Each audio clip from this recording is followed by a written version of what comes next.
Greetings, adventurers far and wide.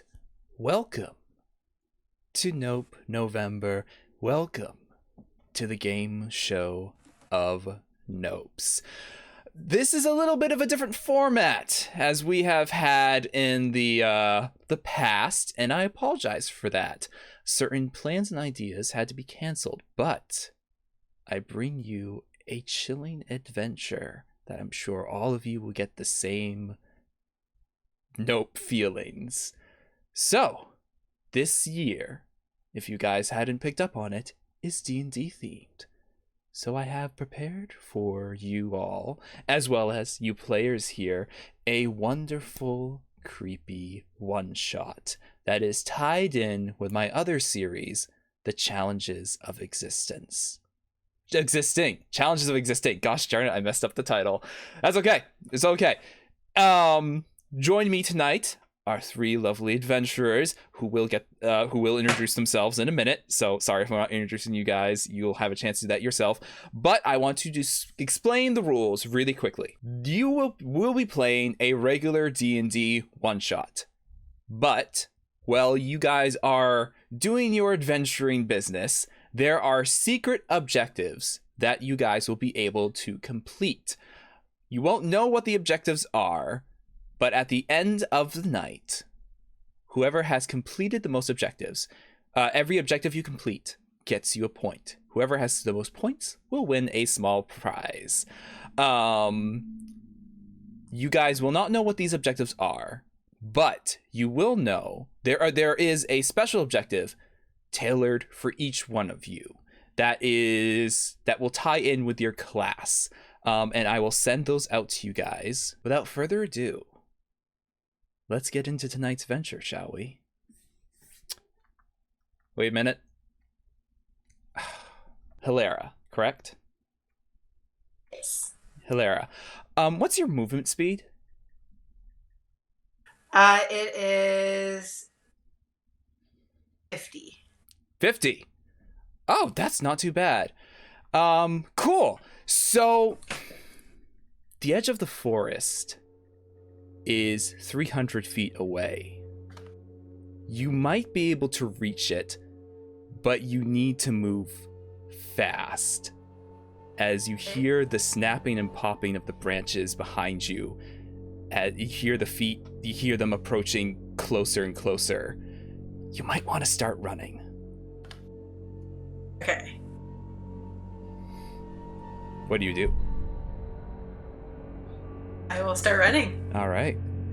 As you start running, the forest around it surrounds you. Darkness from everywhere. You can't really see where you're going. The trees and the branches are cracking and popping. The sounds of like bones being split in two.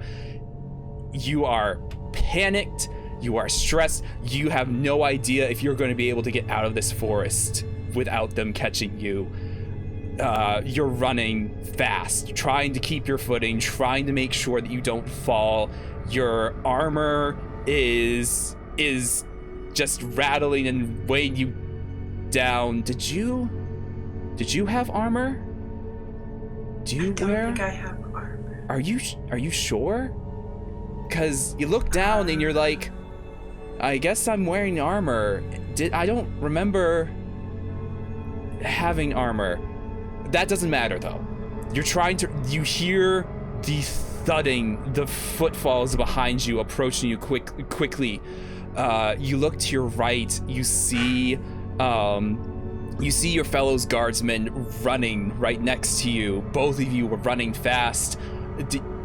Your friend is keeping pace with you. Is he your friend? Do you actually know who this is? You can't really remember. I mean, he looks familiar to you, but as in someone that you know but you vaguely remember. Go ahead and make me a perception check.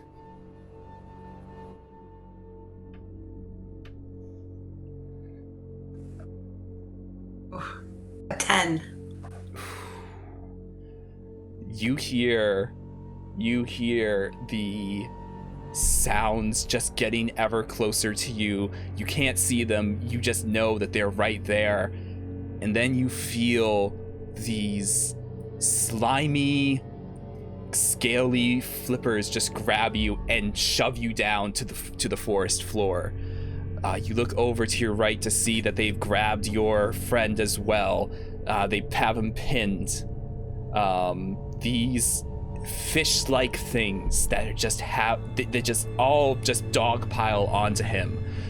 He starts screaming, trying to swing, trying to break free from them, but they have him pinned. He's not getting away, and neither are you. One of them approaches your friend. They pull something out of their cloak, and they wave it over him. This gold light shines out from it, shining on him, and they mutter, "Perfect. He's perfect." And they grab him and start dragging him back into the forest. You are pinned to the spot. You can't break free. You're stuck there. You don't know what's going to happen. You don't know what they're gonna do. Are they gonna kill you? What do they have planned? You don't understand. But you hear these heavy footfalls approaching you.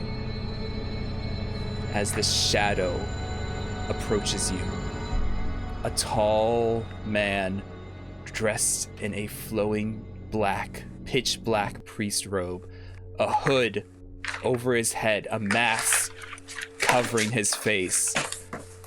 He stands over you. You don't know how important you are. You don't understand the uniqueness of your soul. You don't. His head kinda tilts a little bit. You can almost see the quizzical look through the mask.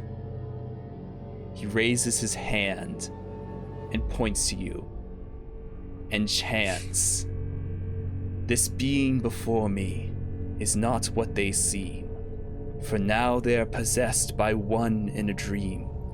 So now before they disappear and flee, reveal their true face unto me." You feel this pricking sensation, as if someone just stabbed your nose with a pin. And starting from there, you feel this, no better way to describe it, appealing, as you feel your skin start to unravel and peel. The pain is unbearable. You reach up and you touch. You feel the pieces of your skin fall away, but as you touch your face, you realize that your skin is still there. This man in the black robes just leans over you and looks at you and goes, "There you are, the real you. I'll be seeing you real soon." He reaches inside of his cloak and he pulls out a dagger. He raises it above his head and he thrusts it down, and you wake up. Ooh. So you wake up in the middle of your campsite that you set last night. You've been traveling a little bit, traveling to your next task, your next mission. It is bright early in the morning. If you had to look up, do that whole the 2-finger thing to count, I'm guessing it might be 8-9 a.m. in the morning, somewhere around there. You've been traveling to your next mission, and you best be packing up your things to be on your way. As you break apart your campsite, put it in your bag, your old campsite, I'm assuming you can't carry everything, I have a bedroll and typical adventuring equipment. You pack your things away, grab your backpack and continue your journey as the the contract you picked up in the last city. Just the mission floats in your mind. How you have been tasked to investigate Crackwood. There has been all connections with this village has dropped. You've been tasked to go and find any information whatsoever.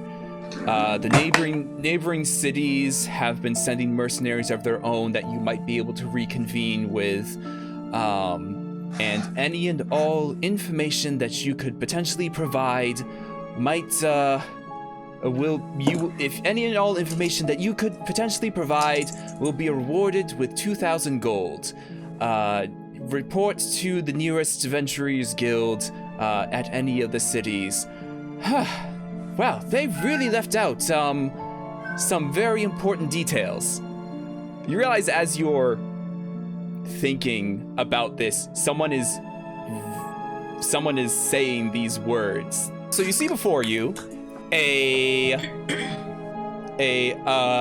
tall, pale man.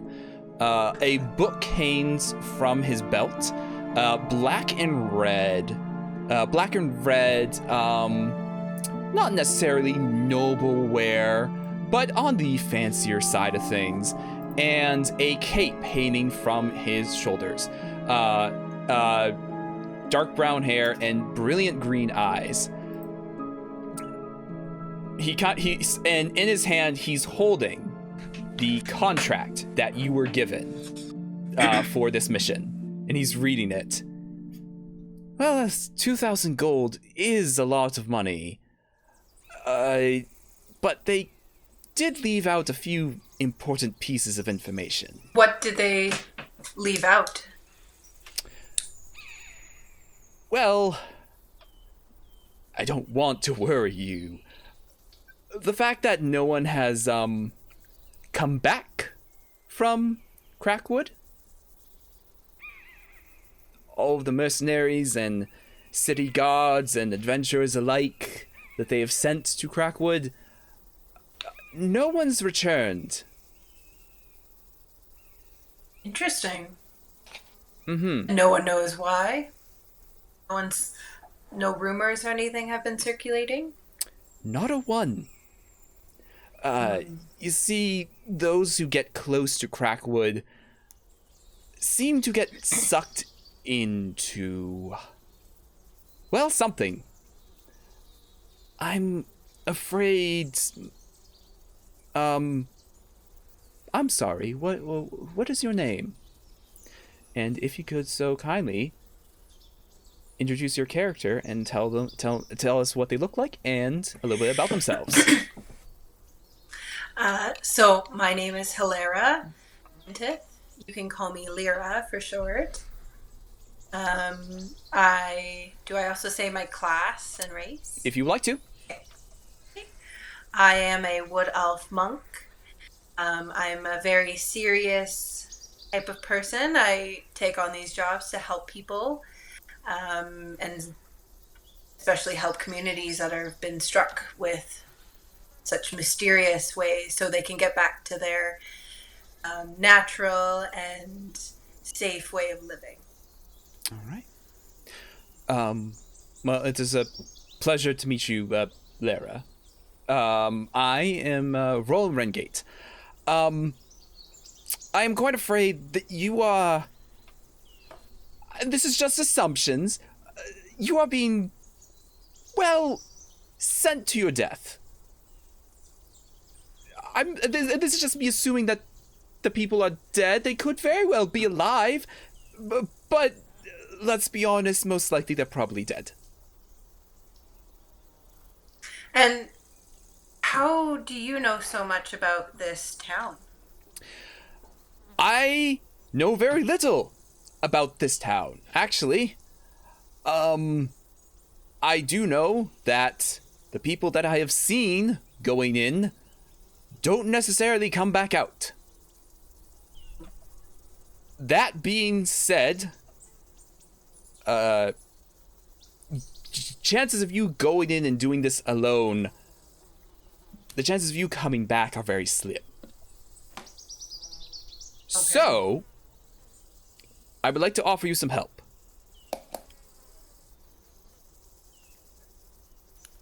Okay. Are these trustworthy individuals?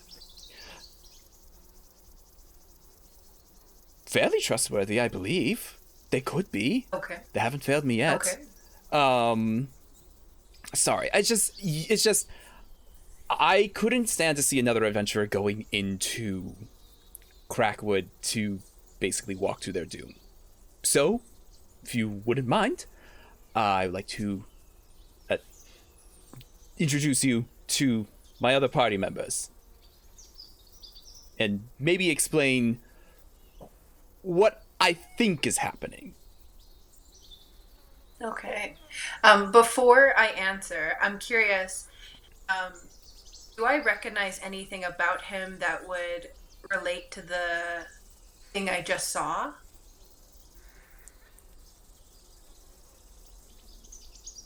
Go Because they were wearing cloaks as well. So I'm Go just curious if ahead and make me an insight check. Okay.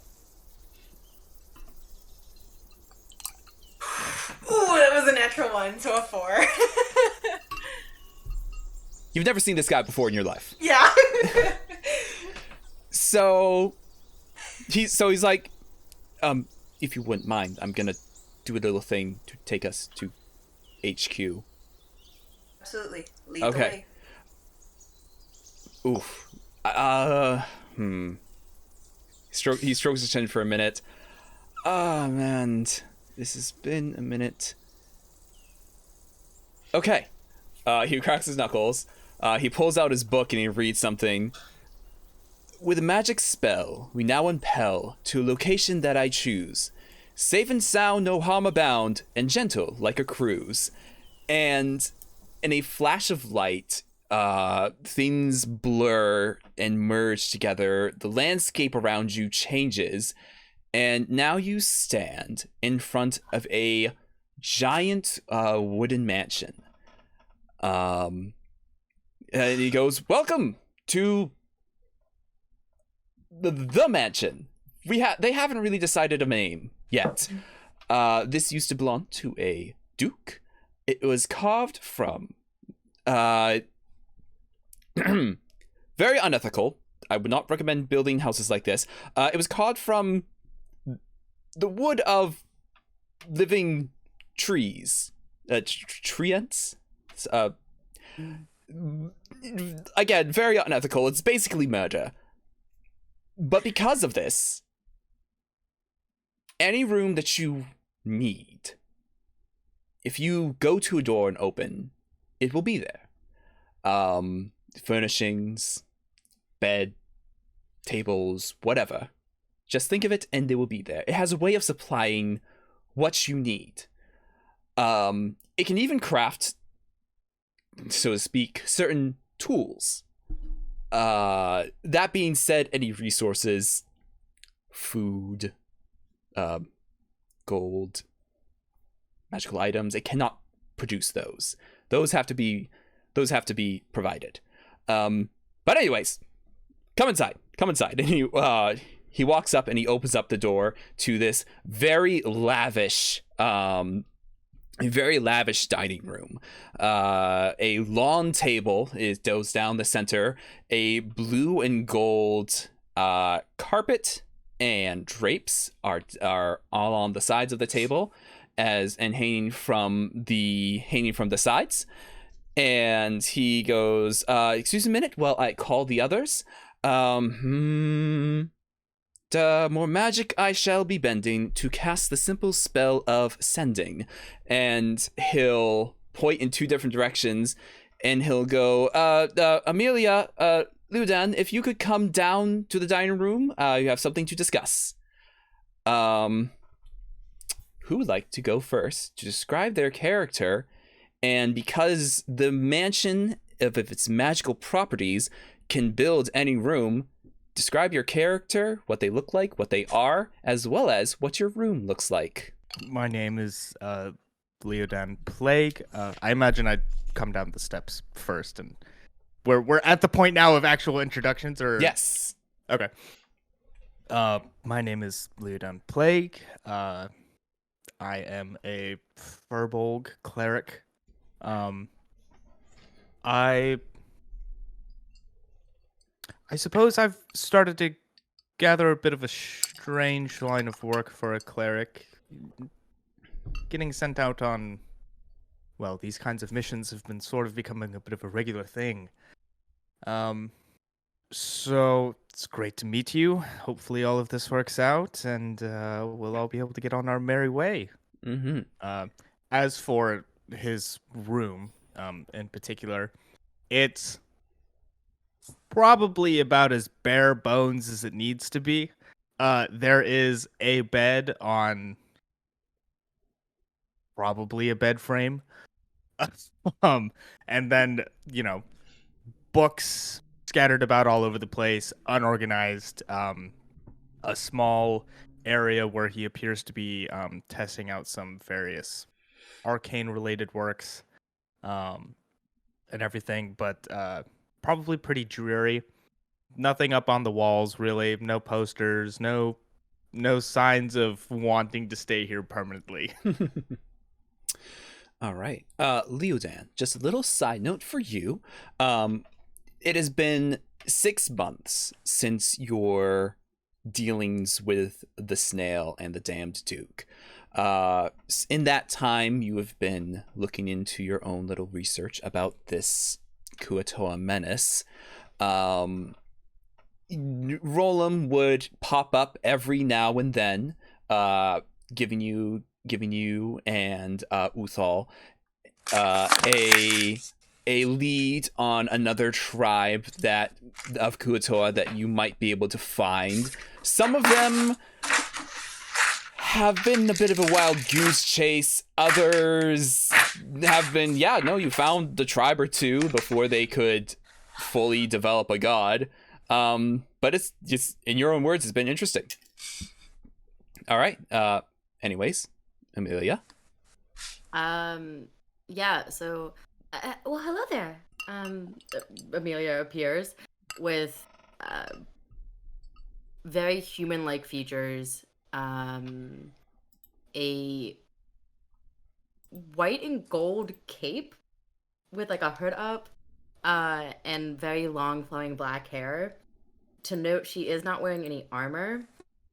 So she just has like a cropped off t-shirt and like some nice pants that go along with the outfit. Kind of very hippie vibes with a lot of flowers and like not really sure what she quite does. You will notice in the back of her room though, she does have like a punching bag and like a nice little stand of axes. And like on the floor is like a sparring mat. All right. Amelia, for side note for you, you have been here only for a month. A month since your little terror on the Isle of Tetra. You decided to accept Rolam's offer of joining his little ragtag band of adventurers to deal with future menaces. Since that time, there hasn't really been any missions so far. Rolam has been popping in and out, but nothing yet. Okay. Then she's probably also on edge. You can get a very clear sense that she is on edge for something. Mm-hmm. All right. Good morning, everyone. Oh, I'm sorry. Hilera, Amelia, Leodan, Amelia, Hilera.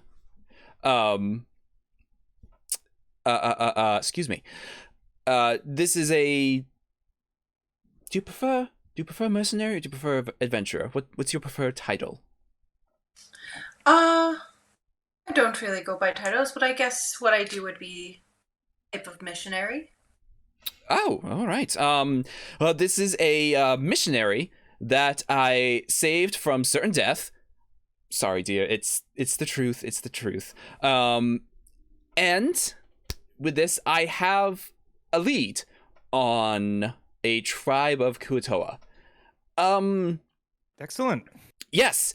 So, Hilera, there are these beings in this world. They're called Kuatoas. Before you ask, no, you've never heard of these things before.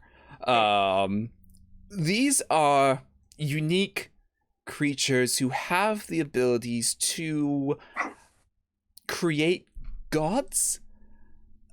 If a tribe of them gather and they pick something to worship, that thing, whether it be an object or human or humanoid, animal, whatever, if they worship that thing, it gains the powers, well, of a god. To you, Hilera, this is shocking to you because in the world, gods don't exist.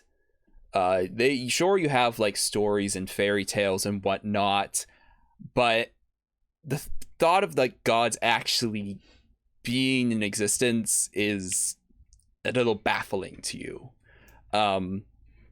Anyways, why the Kuto are dangerous? Because whatever they worship, depending on how they worship, the energy that they give off gives them a type of control over what that type of god can be. Whether it be a peaceful, loving deity of the stars to a vengeful, destructive, chaotic demon from hell. If they create a god powerful enough, it's bad news for here and, well, everywhere else. So, and to remind all of you as well, and he points to Amelia and Leodan, I believe that there is a tribe of Kuatoa in the village of Crackwood in eastern Nonexistia. Wait a second. Yes, eastern Nonexistia. I hate compasses.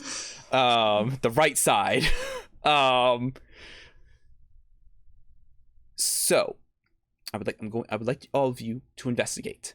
As I was telling Hilera, they have been investigating Crackwood as it has been, well, zero communications. There hasn't been any contact, any request for supplies, nothing. And every mercenary adventurer and city god that's been sent in there hasn't returned. And then there's something a bit of an embarrassing nature. I can't get near Crackwood. And Why is that? Why? There is some type of magical field that is literally prohibiting me from entering physically and magically. Specifically targeting me. Just me. This is bad. I doubt it. This is bad. Because things shouldn't know that I'm here. We know you're here. He's gonna point to you, Leotan. He goes, you know what I'm talking about. What are you referring to? My dear, I will answer that one day. But not right now. Anyways, I would like to send you three into Crackwood to find the Kuatoas and deal with it. and figure out if they destroyed the village, if they're simply holding it captive, whatever. There is a prize, 2,000 gold, for any information to be found. Any of the cities are willing to, and any of the nearby cities are willing to pay this. For a quick reminder, the Kuatoas gain their magic from the god that they worship. You kill the god, the Kuatoas become powerless. So, find it, destroy it, come home alive. Questions? None that I can think of off the top of my head. No, about as straightforward as the past few missions have been. I'm just excited to get back out there. I know, Amelia. It has been a minute. And Leodan, I'm sorry. Uthal's on his own. Uthal is on his own mission. I still can't find Alwyn. And Amelia, Sweet Pea's also gone. And Faye is doing her own thing. So you three are all I got. He's gonna point to a door behind him. I would suggest giving the storeroom a once over to see if there's anything else of usefulness. Because I'm sure any and all supplies that you might be able to find are going to be helpful. Hint, hint. Before you go, can I talk to you privately for a second? Certainly. And he's going to point to Liudan and Amelia. He's like, go see if there's any health potions or whatnot in the storeroom. I'm sure there might be a couple left. And he'll sidestep with Alara. Yes? I was just wondering, have you encountered a lot of people going in? And have they by chance had anything weird happen to them? Such as a calling or a vision or anything like that? Can't say that I have. It's the mercenaries and adventurers that's been sent in have just been all shapes, sizes, species, classes. I mean, it'd be hard to tell. And once there's a good circle that I cannot enter, I can't even come within I can't even see the village before I get blocked out. Excuse me, of Crackwood. Apologies. That's okay. Just thought I would ask. Thank you. Amelia and Leodan, are you going to the storeroom? Yes. All right. So you two open the door, and it is like a landslide of little knickknacks and random weapons and daggers and a couple of little different things. It doesn't seem like anyone has organized this yet. Both of you go ahead and make me an investigation check. And Lara, if you want to join them, you can make an investigation roll as well. Okay. Yeah, Hilaria would go over there. Better than I thought it was going to be. 17. Okay. Same. 23. Oh, all right. So, Hilara and Liudan, you find 2 greater healing potions. Ooh. Amelia, you find a small vial of a greenish clearish liquid. As you pick it up, it's nice and warm and soothing to the touch.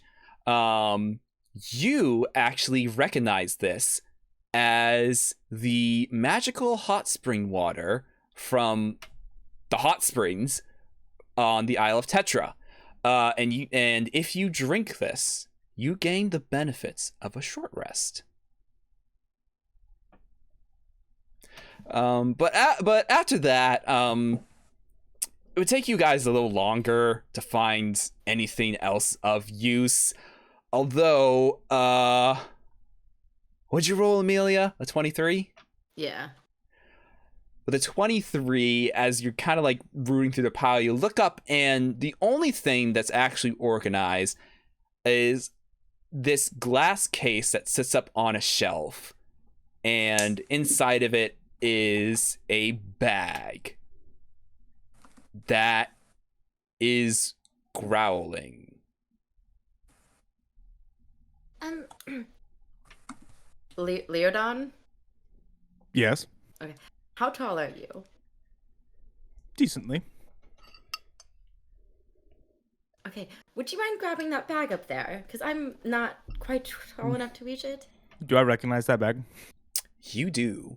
That is the bag of devouring that you and Uthal and Aluin used to somehow vanquish the snail. And you roll an Arcana check. I'm so good at these. I rolled a 2. So You roll a that's 2. You look at it.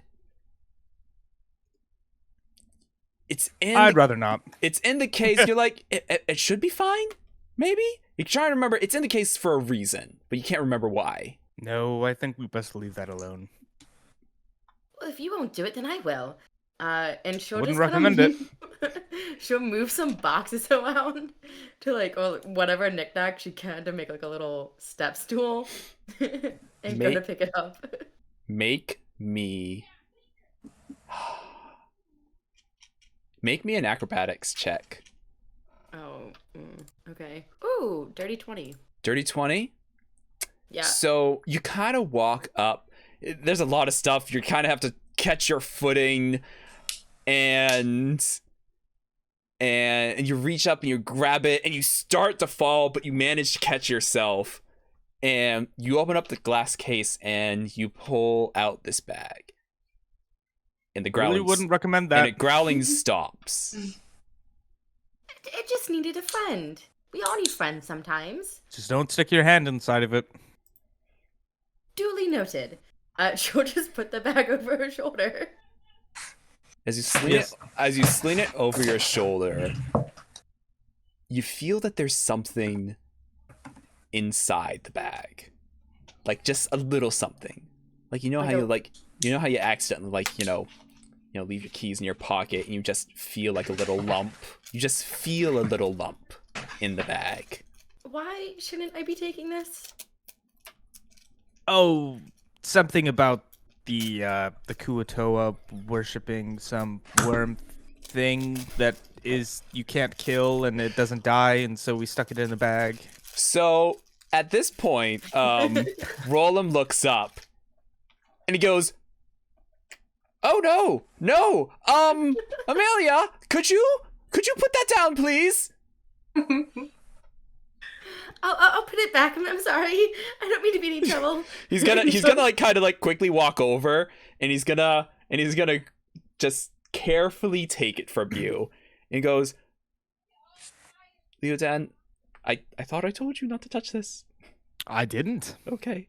He's gonna like holding it at the like just very carefully. He's gonna start tiptoeing back. Oh gosh. And he trips over a box. Can I try to save it? Go ahead and roll. Well, what? Roll me initiative. Oh shit. Shoot. Where's my initiative? Solid 8. Okay. You try to grab Rolam. You grab Rolam. Rolam drops the bag. And the bag falls, hits the ground, and the flap flips open.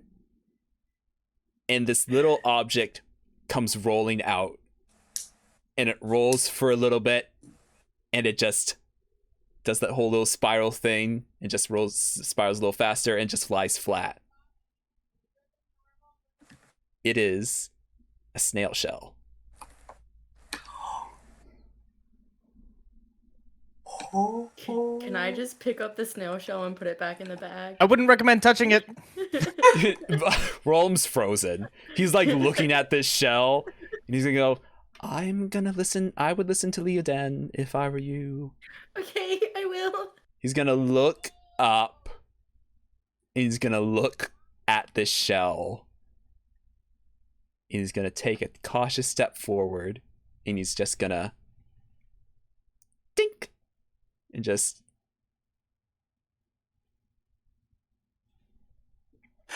it's empty. I'd put it back in the bag, maybe. I agree Just with in you. case. He's gonna just take the shell and drop it in the bag, flip, latch, and he's gonna carefully, though this time, put it back in the case and close it.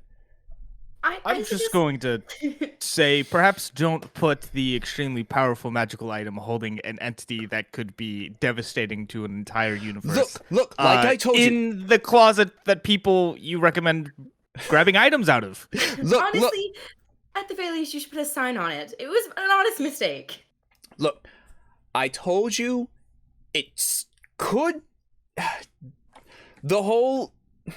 There's a chance that we will never see the snail again. I don't know what the dimensional space is that the bag sends it to. But we should just be careful, okay? Just in case. All right. Are we ready? Are you guys ready to go? Yes. All right. Leodan, a moment. Of course. He'll pull you to the side. Two things. One. Neither Amelia nor Hilera know about the reality and the age of it. Sure. I wouldn't necessarily spring that on them just yet. Okay. Are you okay about knowing that? You haven't experienced any existential crises or anything? I don't really see why it bears any... There's... I don't feel as though it actually matters. Perfect. Okay. Thing two. Keep an eye on Hilera.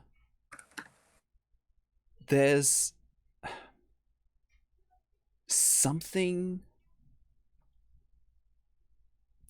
different magically about her.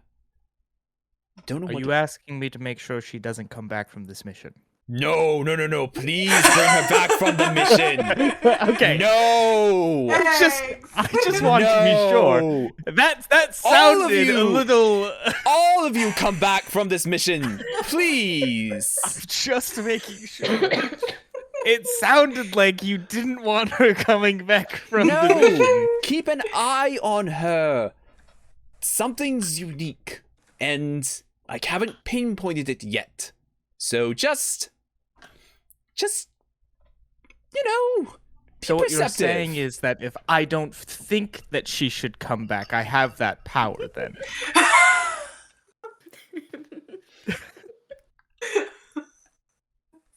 Oh, so badly. I'm not saying that that's likely to happen. I'm just saying, should I feel as though that is necessary, you are okay with that outcome. I just want to hear you say it. A martini suddenly appears in his hands. She doesn't appear to be the most shady character I've worked with. Alive. I need keep her alive. Keep both of them alive. Okay. He's gonna turn away real quick, can and then do he's that. gonna stop. Actually I got you, and he'll wink. All right. He'll clap his hands together. Who's ready for a little more? Who's ready to start a mission? Now that we are not summoning gods or bringing new fresh hells upon us. All right. He's gonna flip open his book. Oh, which one? Oh, you all need this one. Protection and guidance I give you all to complete this task that is not quite small. So now I send you to do some good, to expel the darkness within Crackwood. And a flash of light, swirl of magic, the scene changes for all of you as you all now stand in the middle of this forest. On a path leading in, it's not necessarily like a thick forest. There's like some, you can see in between the trees and whatnot. It's not like to the point where you can't see off of the distance. But that's not what catches your attention. What catches your attention is the bone-like trees. Every tree that you can see is this bone-white color. Lots of branches, very little leaves. And what leaves you do see are this gray slab color. This is Crackwood. Well, yes, this is Crackwood. And you know that the path that you are on potentially could lead you to the town up ahead. What do you do? I mean, Amelia. Can I start? I'm sorry. But I was just gonna say Amelia skips forward with no care in the wall. Aw. All right. Amelia, as you skip forward, go ahead and roll me a perception check. Actually, all of you, go ahead and roll me a perception check.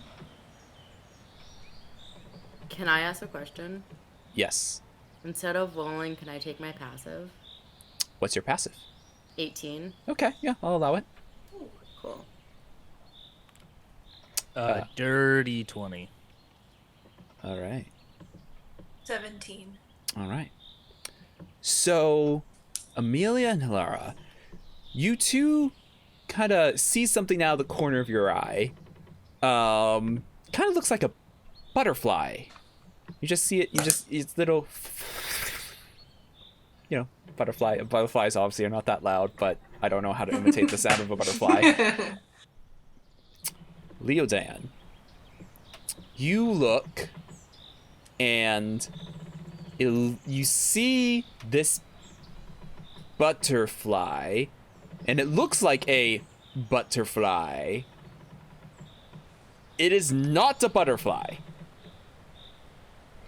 It's a moth. You blink, you squint, you look at it, and just as it's disappearing, you make out what it is. That was an ear.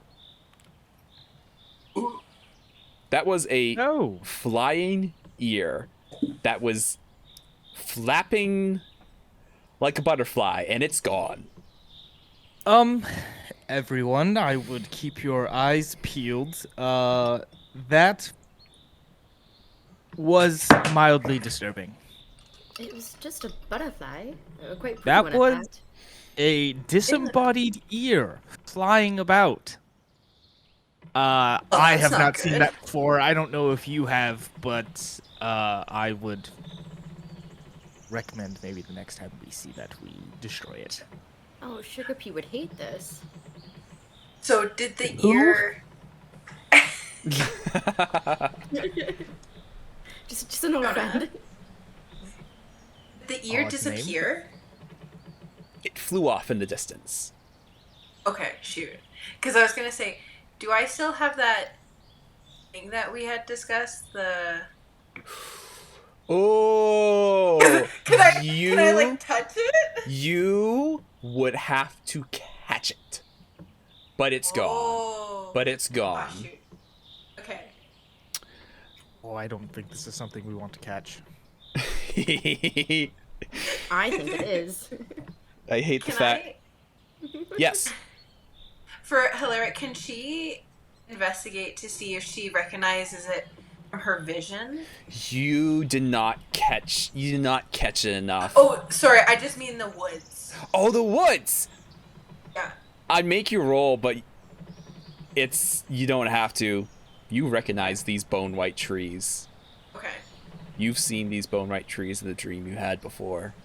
Okay. What do you do? I think we're definitely in for it right now. I think we have to be very cautious on the area we are in right now. Not that I don't believe you, because I just saw a flying ear, but why, in particular, are you saying that? So, from what Roll Rengate was saying with how the Huatos create their gods, I have a sneaking suspicion that they might be starting or already have started creating their god. Do you know God of what? Unfortunately, I do not Disembodied know. Roll me.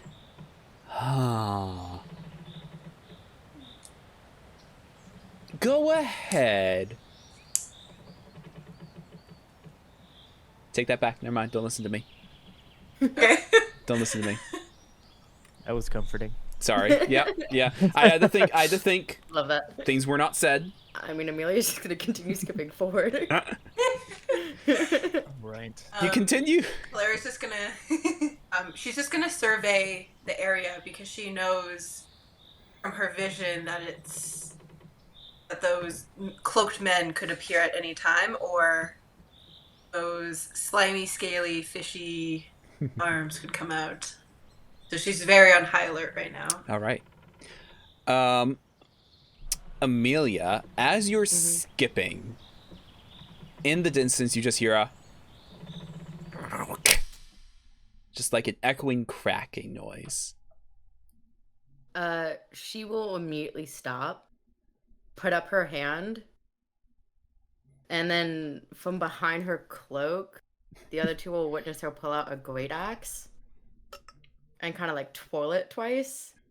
And go, not to be alarmed, but there's some sounds up ahead. I don't suppose they happen to be good sounds. Like, was it like a crack of like footsteps from The like best way to describe it is like the snapping of like a large branch or bone. I mean, I don't know if it was a bone or a branch, but either way, something broke. And I swear to God, it wasn't me this time. All right. Well, I guess we should be. So, the direction you're looking in, Amelia, you're looking the direction you heard the sound. Yeah. Behind you, you hear a similar snapping, cracking sound. Just a... She'll flip around and go, oop, there it is again. Now this way. That's not good. little pause. And then now to your left. I believe we are going to be surrounded in about 0.3 seconds. I'm going to cast aid on the party. Oh. Okay. What? Nothing. My poker face is not good tonight. I'm sorry. So everybody gains 5 HP to their max. Okay. Okay. What do you guys do? Yeah, can I do a perception check to see if like I can zero in on like any? Go ahead. Okay.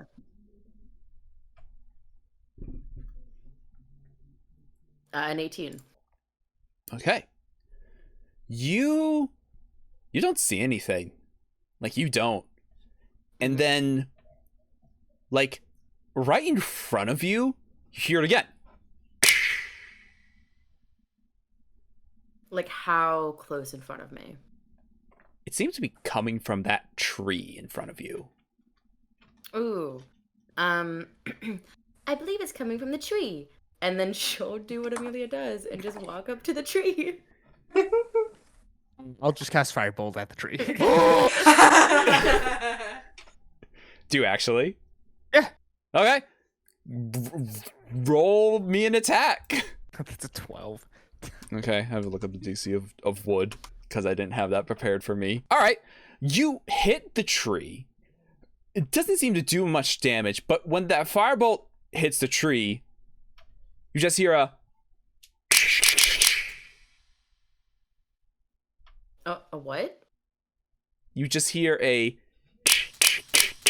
series of snaps and pops and cracks coming from the tree.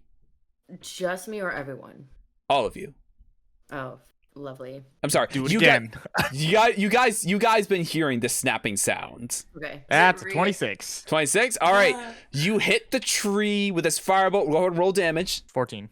Fire 14? damage. 14 fire damage. What the frick? Okay, now I actually have to 2 seconds because now I actually have to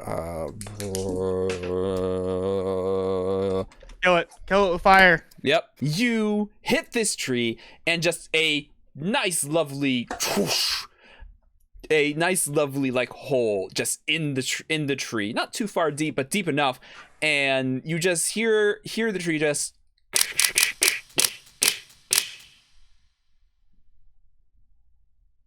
I think the tree's alive. No, the place is called Crackwood.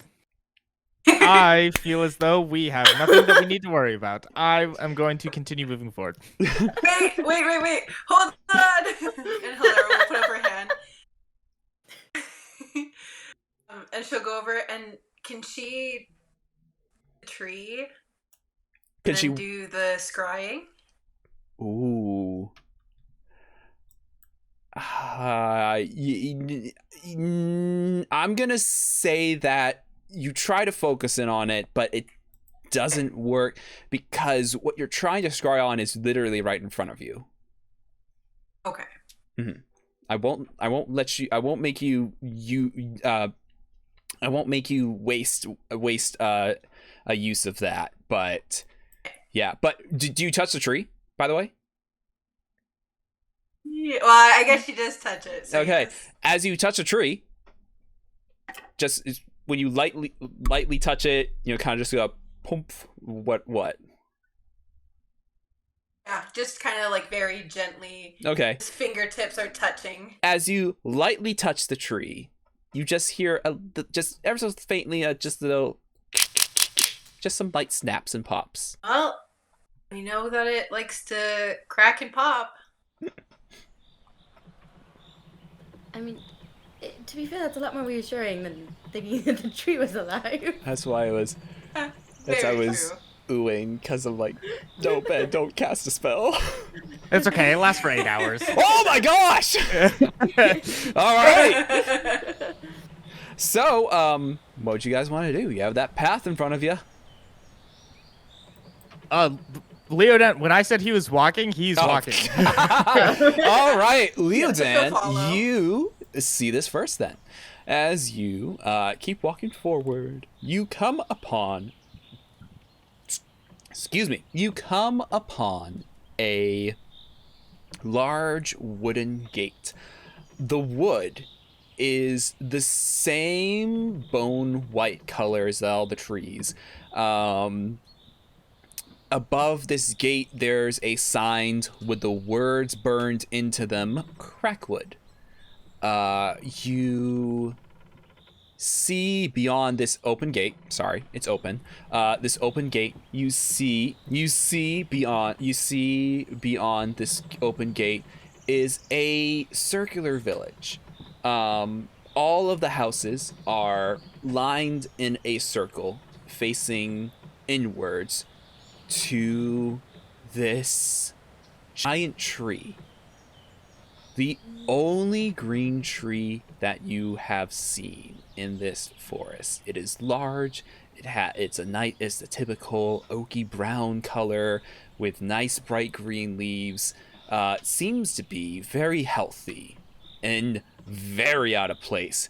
Because as you look around at all these different houses and buildings, all of them are this bone white wood coloring, different types of paints and and oh my gosh, what's the word? All of these different types of paints and decorations and whatnot have been painted on, but it does not cover up the sheer blank white that this wood is. And you guys get the feeling that the townsfolk don't really have a lot of wood to work with besides whatever these trees are. But anyways, in the middle of this village, it is quiet. It is dead. You don't see anyone. It's silent, besides the occasional snap and pop off in the distance. Across from you, at this open gate, on the other side, you see a closed gate. And beyond it, you see a much thicker forest. Just very thick. Lots of those dead white trees. Well, no, not dead. The bone white trees. In the middle of this town, 3 different buildings stand out to you. One appears to look like a type of tavern with a sign that says The Bone Keep. The other is what appears to be a butcher shop that says Must Have Meats. And the third is what appears to be some type of blacksmith shop that says Weapons and Wonder. Anybody wish to go shopping? I think I'd like to go to the tavern.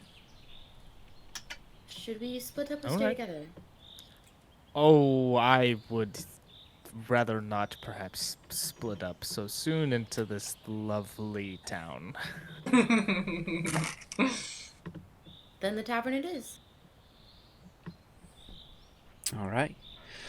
You guys approach the Bone Keep. As you walk up, you see a hanging sign on the front with that shows a skeletal hand holding a foamy tankard. And as you guys open up the front door, what greets you is this chalk white tavern. The other houses, they tried to cover up using some paints and decorations and whatever. This tavern leans into it. Everything is this bone white color, from the tables to the chairs.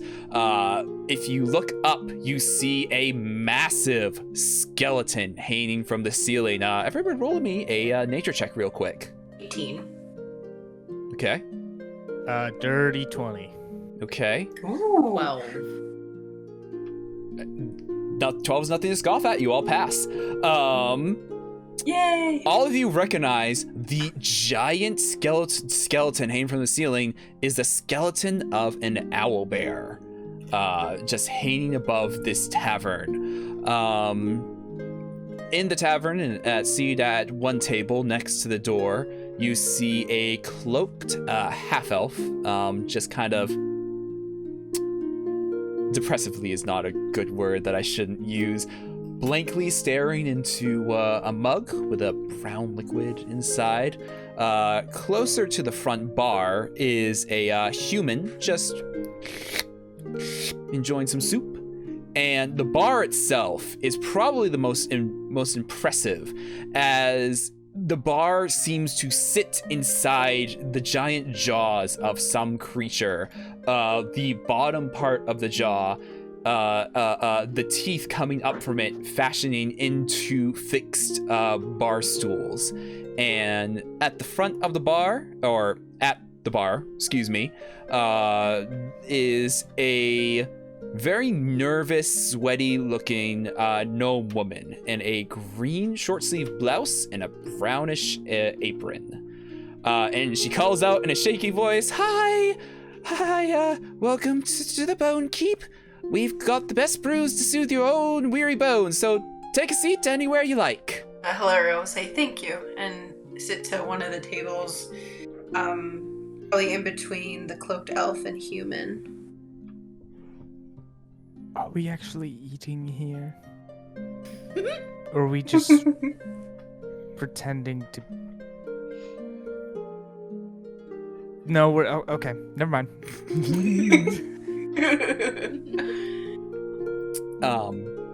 Do you all sit down at the table? Yes. All right. As you sit down, the gnome barkeep kind of walks around the bar and comes over to you guys and goes, hi, hello. What brings you to this little piece of nowhere? We're just passing through. We heard that the word here was really interesting, and it was a must stop at place on our adventure. Oh, okay. She kind of takes out like a little handkerchief and like dabs. So, right, the wood. Yes. Do you know why the trees look like that? No. No. Oh, okay. Let's see. So, a long time ago, these woods were filled with dryads. A lot of people say that every tree had a dryad living in it. It's the forest was very loud, filled with laughter and music and magic of all types. One day, about a year or two before the Mind Flayer War, they just left. The dryads just disappeared. When they left, all of the trees just turned that ugly white color, and quite dead looking. They're alive. They grow, but they make that awful snapping sound now.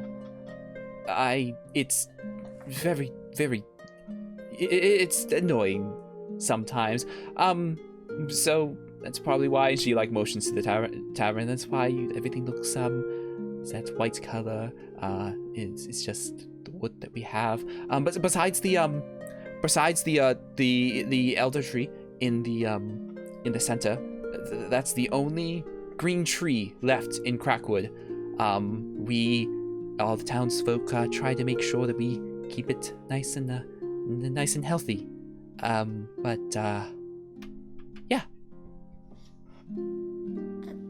How do you in the town keep it healthy? Oh, just watering it, weeding, fertilizer. I'm not a real gardener. That someone else handles that. Well, I bet the tree really appreciates that. Insight check. What specifically? What they do to keep the tree alive. All right, go ahead. Fertilizer my ass. Blood sacrifice Of the maybe. dead bodies. That is a 18 total. So she is being honest about them taking care of the tree. But she is extremely nervous about something. Like sweaty, anxious. And behind you guys, you hear a... I don't know if that actually came through or not. Nope. Okay. As the cloaked half elf kind of stands up and just walks out of the tavern. I would like to follow him. As you start to get up, the gnome woman goes, could I? So, you all are just passing through? Do you need a place to stay the night or anything? Sorry, I left something outside, and she'll just keep walking. Oh no!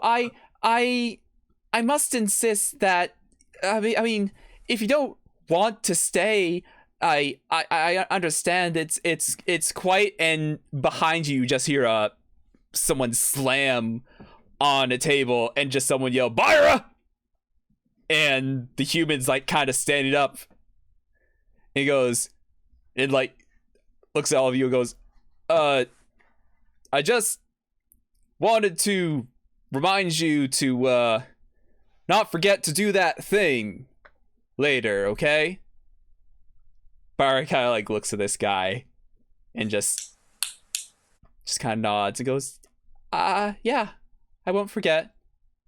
He nods back. If you all need help with something, we'd be more than happy to. Good. assist. He'll look at you and goes, yeah, no. Yeah, no, you could, no, Byra could use a little, things are short-handed. Yeah, no, I'm sure, Byra, you could use some help, right? And she just kind of just nods. He goes, nods like, all right, cool. Well, I think soup is good as always. I'll catch you later. And he'll just like quickly leave. What was the gnome woman's name again? Byra? Byra. Byra. So as the guy like walks out the front door, like closes it behind him, she kind of turns to all of you, just like the sweat dripping down her face. Leodan's gonna stand up. You should leave. And why is that? You should have never come here. It's not safe for any outsiders. Hilera will like take her hands, even though they're probably very sweaty, and go. And she'll like look at her and try to like make a connection. She'll be like, "What do you mean? Why are you so afraid?" They watch over everything. They run this town. They came in one day. They took a lot of people. They took them deep into the woods. They told us that they would take more if we didn't do what they said. They said that they would take us to him, to the Gatherer. Do you know what the Gatherer is? It's what they worship.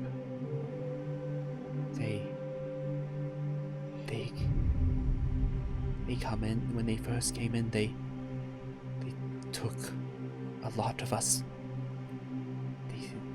Some of us they just killed on the spot, saying that they weren't perfect. Others, they said they had the perfect soul. Do you know what they do? Or have you heard of anything about what they do with this perfect soul? No. Whoever they take, they don't come back.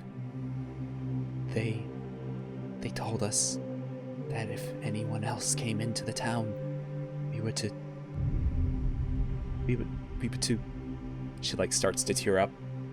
Mm-hmm. Really quickly, while this conversation is happening, are there any windows to this establishment? Yes. Leodan is peeking out windows, checking to see if something is coming. Go ahead and roll me a perception check. Oh. Can I aid? Go ahead. Take advantage. Okay, the first one was a 26, but the second one is a I'm 27. Okay. All right. That's good. So, Liudan, you watch out and you see the human like walking briskly across the town, walks up to a house, just looks around, shuts the door. And you can almost hear the latch click as he locks his front door. You don't see anything yet.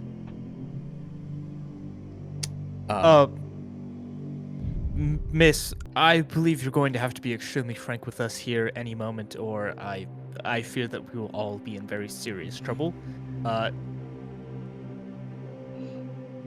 We need to know where to find these creatures immediately. You don't want to do that. I said immediately. Lara will be like, just give her a moment, and she'll pull out a tissue and she'll give it to the lady, and she'll be like, I understand that you are afraid, but we are here to help. Any information you give us is very helpful. I just don't know. Leodine is gonna start, like, he's got magic, like, sparking at his fingertips 'cause he's getting angry. I can't do sound effects. This is why I need a soundboard, because it's not coming through. Hold on. So you guys just hear a.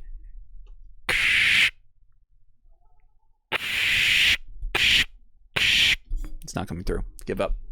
You just hear a scraping noise coming from a nearby wall, and she like stands upright, frozen, and she like puts a finger to her lips.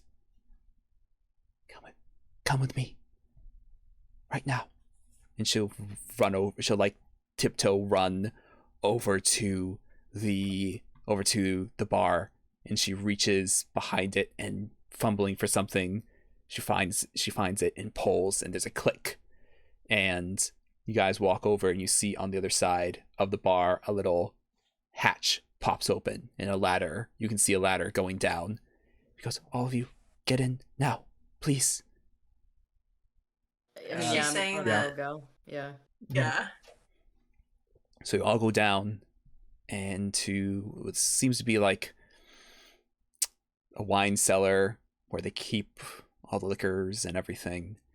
Behind you, she closes the latch and kind of like hops over the bar and is on the other side. You guys can actually see through the slats above you into the bar. You can see that she's just nervously waiting as the wall that you heard the scraping sound come from just slowly swing in as these three fish-like beings walk into the bar. Down their eyes, down their cheeks, they have this black makeup, almost tear-like, as they have these dark black robes on, and they just walk up to the bar, and they stare at Byra. Where's the souls? I don't know what you're talking about. The souls. The souls for the gatherer. One of you said that there was newcomers in the town. The gatherer needs his souls. She shakes her head. She says, I don't... There was never anyone here. I swear it. The one in the middle of the three of them just shake their head. You were a bad replacement for the other owner. You're weak. You cannot provide for the gatherer. And he reaches into his cloak and he pulls out this, what at first looks to be a wand, but all it is a stick, and at the tip of it is just a singular eyeball. Yes, Before things escalate, can we jump in? How would you like to jump in? Um, are we like able to get up back through the hatch? The hatch can be opened on this side, but you feel like it'd be very noisy if you go up and bang it open.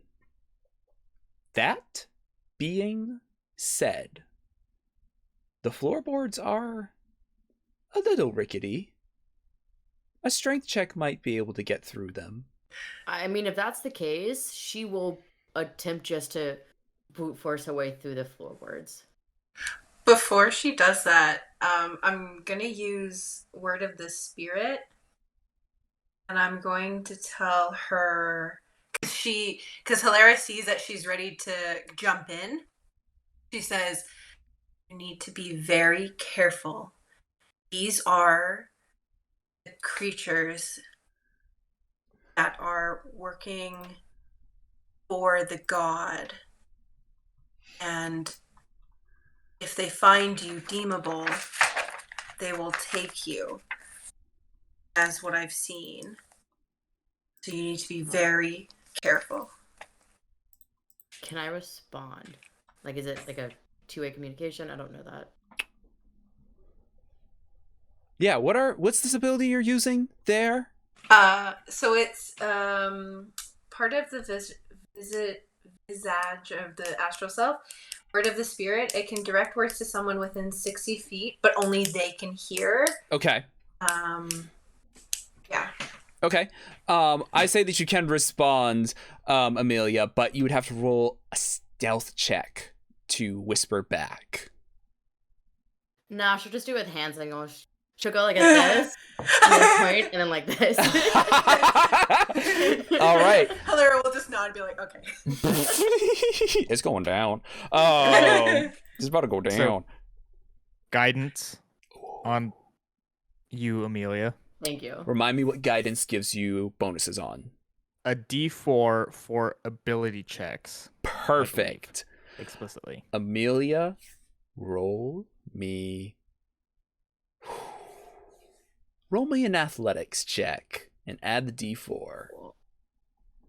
I am also rearing to cast a spell as soon as we get through this door.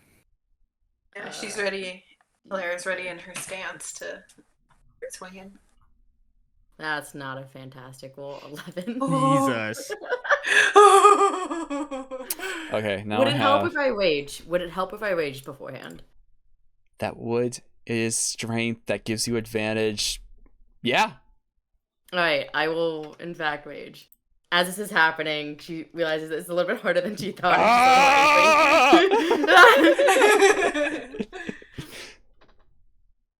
No. Are you serious? It's gonna be the 9. You're a barbarian. I'm aware. Okay. You stand there. You getting pumped. You're like, you're all like, I'm gonna freaking kill these guys, and you launch upwards, and just, boom, just right into the wood, and you're just, boom, back down on the ground. Oh no! But I'm And still angry. You're still angry, and all three of them stop, and they kind of look around.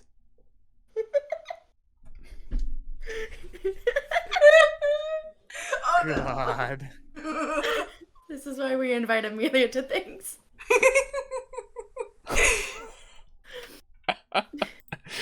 Okay. And they look down. Oh. Is it? And then they long look enough? back up at Byra. Oh no, Byra! You will provide the souls for the gatherer. She kind of like sits there, and she like shakes her head. You will not take. You will not take anymore. The one in the middle holds out the eyeball stick thing. Can I see them? You can. I cast silence in the middle of them.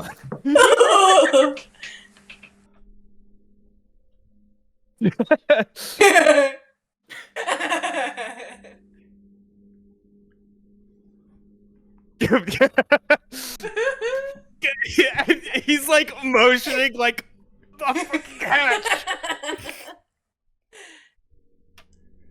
You do see that as they Oh, you do see as they're holding this thing, a dull blue light is like kind of like emanates from the eyeball and is like over Byra, and they are saying something, realizing that something isn't coming out, and they start getting visibly angry. What do you guys do? Can I try again? Yeah. Roll athletics. You know what? At advantage now. Oh, you are at advantage. I have advantage, yeah. Okay, I'll say the DC is easier now because you weakened up the floorboards a little bit. Cool, 23. Oh! You're raging. You're so up freaking. You're like, ah! I'm not being bested by a foolish floor, and you just launch up and boom, and all of them drop and fall prone right in front of you guys. Roll initiative. Yeah, it's a natural 1 for a 2. Ooh. It's not I very need my well. physical dice. This At least is. I got a 16. I have a No, wait. 17. Yeah. I need physical dice. Hold on. You know what my initiative is? I'll be right back. What you said? What's yours? What's yours?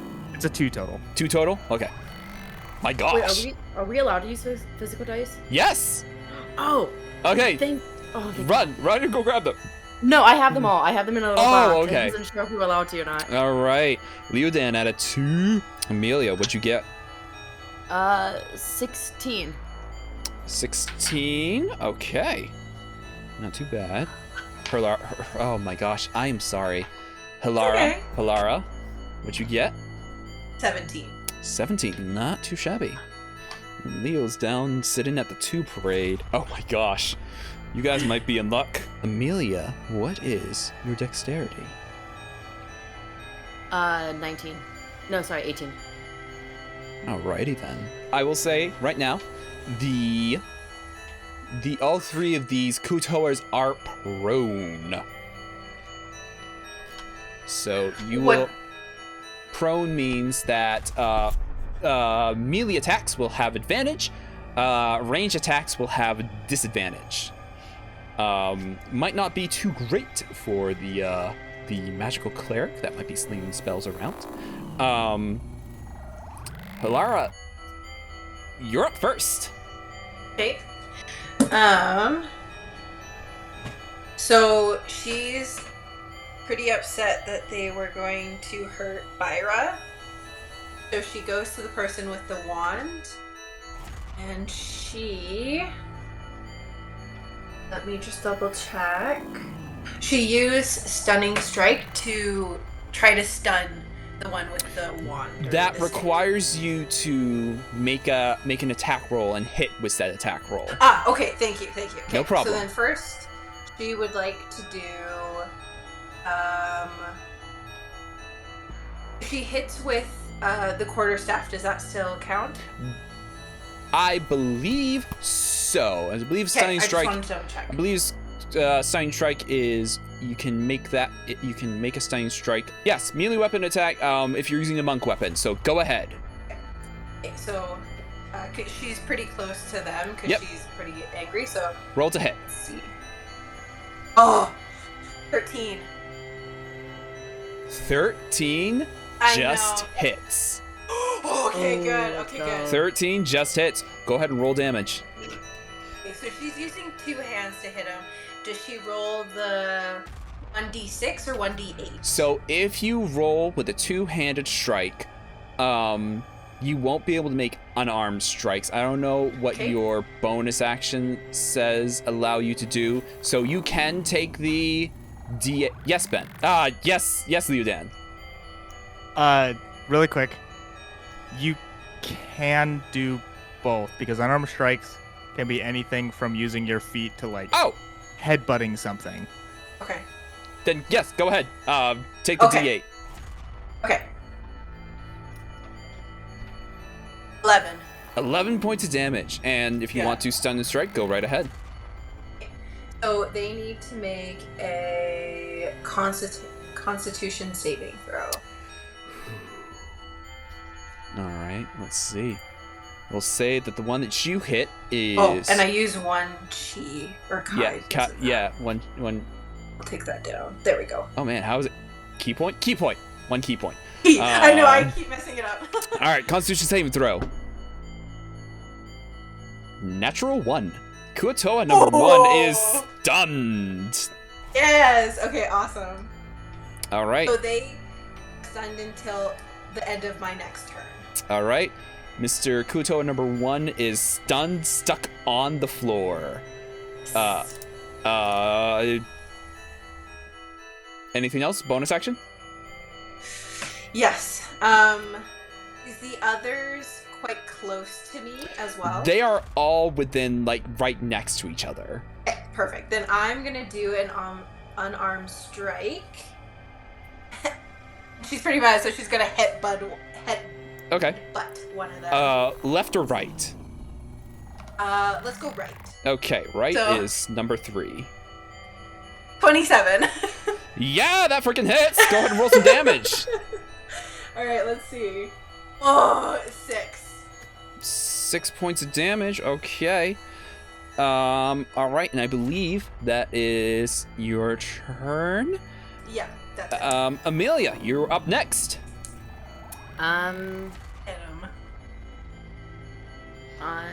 She will run up to the one that is stunned. All right. I believe you will have advantage. Fantastic. No, I'm just trying. Yeah, she'll roll to attack. 19. 19 hits. 12. 12 points of damage. You raise your axe, I'm assuming? Yeah. You raise your axe over your head and you bring it down. And how would you like to kill this little slimy sucker? Just head off. All right. Nice old decapitation as the seems to be the ringleader of this little slimy circus. You decapitate him. He drops that wand. All right. As soon as it happens, she'll go, I'm so sorry. Nothing comes out of your mouth. You're in a thing of silence. Oh, that's right. Yeah, so right. So like as you're punching and hitting and slashing, there's no sound. It is eerily quiet. And it is now. No. Oh, I'm sorry. To the one next to it. Oh, that's with my right. Second attack. Left or right? I don't care. Okay. Let's go lefty. Okay. Let's roll. That's the one that hasn't been hit yet. Okay. I would like to grapple it. All right, go ahead. I'm gonna regret. Go ahead and you weren't supposed to fight these guys yet. Go ahead and roll. What is it? You have to roll athletics, and I can roll acrobatics or athletics. Yeah. Yes. Okay, go ahead and roll an athletics check. Ooh. Do I get advantage because I'm raging? Yes, you do. Okay. Fantastic. 17. Beat it. Dirty 20. You see, he sees you coming. On it. He sees you coming, and he just kind of like rolls. All right. He's just panting over him. You can't hear anything. All right. So now it is Kuotoa's number 3 turn. Kuotoa is gonna stand up. He's gonna go like this, and nothing happens. And that's his turn. All right. Next is Kuotoa number 2, who's going to stand up. Let's see. He doesn't like the fact that you decapitated his boss, so he's gonna go for you, Amelia. That's fine.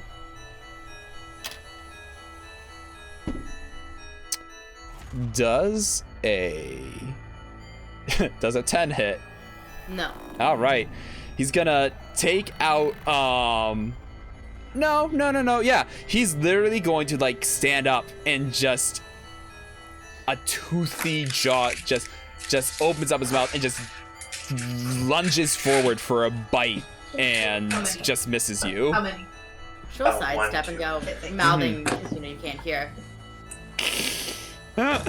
All right. And it would be Kuto at number 1's turn, but he's stunned and not doing anything. Leodan.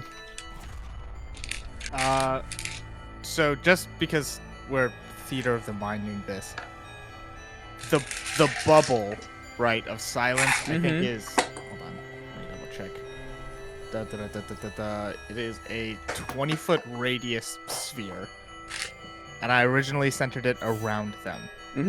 Is the bar big enough for me to get out of this hole and then get somewhere that I am outside of that 20-foot sphere? Yes, but they fell right in front of you. They might take some attacks of opportunity if you try to back up. That's, I mean, probably okay. All right. I'm first going to get up, and then I'm gonna Get swipe up. the wand. Yeah, well, I was in the hole. I'm gonna swipe the wand, but the wand did drop. So they fell down into the cellar. They're in the cellar Oh, with you guys. I missed. Oh, they're in the cellar. Amelia I see. brute force ripped the rafters, ripped the floor, and they fell prone in front of you. I see. Okay, well, I'm going to pick up the one wand then first. And then try to make my way out. All right. Kutoma number. Hold on a second. You're dead. wait, yeah. You're dead. Oh, the stunned one was dead. Oh, the stunned one is dead. So I should. So. Okay. Anyways. Yeah. Kutoma number 3 is gonna take a swing at you. Okay. Oh, and that's a sucky roll. Though you guys are lucky. No, you're not. Does a 6 hit you? No. All right. So he just takes out a little spear and just jab tries to get you. He misses. Scramble my way out of this pit that we've created in this bar. And then Are you scrambling? Okay, yeah. I'll say you can scramble like further into the cellar, but if you wanted to get up into the bar, it's rough terrain because you did like a little bit of a ramp. So with the way the sphere works, is there an area in the cellar that I can get away from that would be like the furthest? Okay. Yes. Okay, so I can get out. So I can cast my spells now. Yep. Okay, so I'm just gonna cast Firebolt at,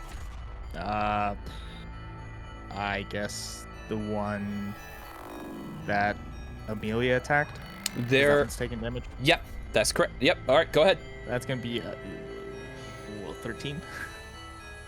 13 just hits. Okay, yeah, I'll take it, and then that's gonna be not great damage. So it's gonna be 12 fire damage.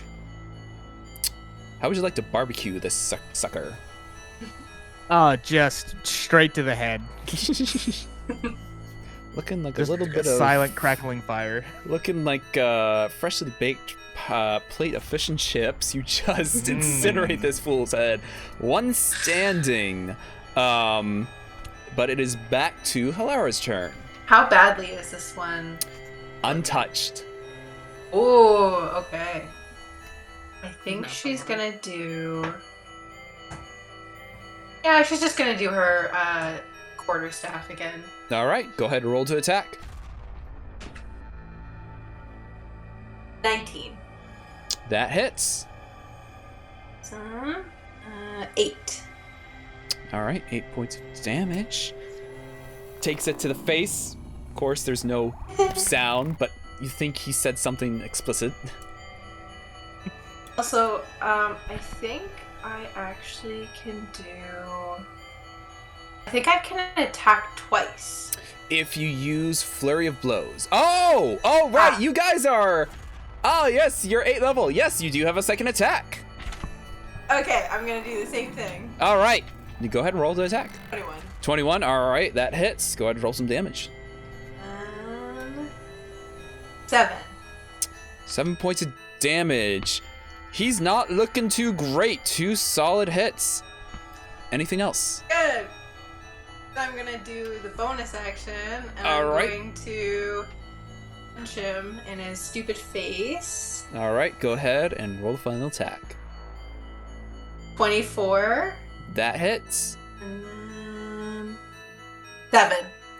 All right, and how would you like to drop Mr. Fishface as you punch him in his face? Just square in his face. I just punch him right in the nose. He just folds like putting your fist through a watermelon. And they are all deaded. So all of you are sitting there, breathing a bit heavily. Byra kind of looks down at the gaping hole that you guys just created. You really shouldn't have done that. Oh, I guess I'll drop silence. You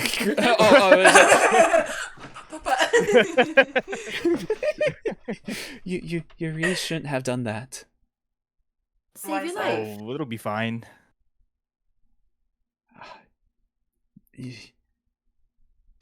They'll come back. They'll come for me. If they get out, they'll send someone to look for this group. Can you tell us where they will send them from?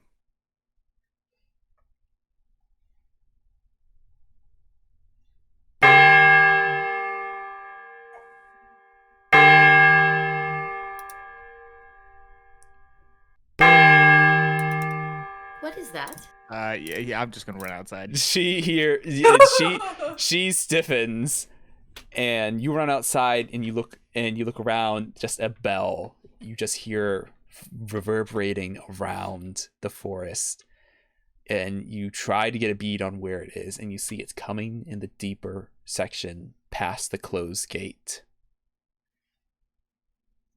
Just a loud reverberating.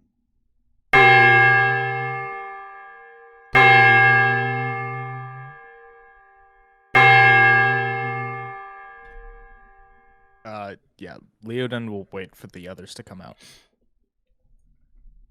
She's gonna ask Byra one more time. Byra, what is that? What's gonna happen now? They're preparing the ritual. Is this where they're gonna see if our souls are unique? No. This is where they're going to take one. Hear the bell again, just deeper in the forest. You don't go in. Don't do it. They take them. They take their souls. We never see them again.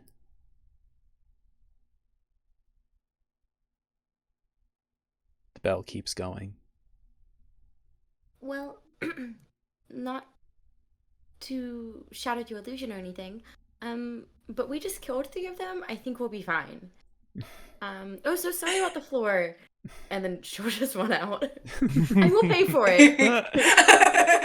You guys are getting paid. If you get it back alive. No one took any damage, correct? No. Okay, just making sure. Those guys are pretty weak, so it's all good. All right, you hear you guys join Liu Dan as he's staring at this gate in the deeper that's facing the deeper part of the forest. The bell keeps ringing. You hear it in the deep forest of bone, just ringing. If you two will just hold on for just a moment, I will be right back. And he's gonna go back into the bar very quickly before we head off. All right. He's gonna look at the two Kuatoa, Okay. or I guess the 3. two weaker ones. The two that didn't look like they were the leader. Okay. And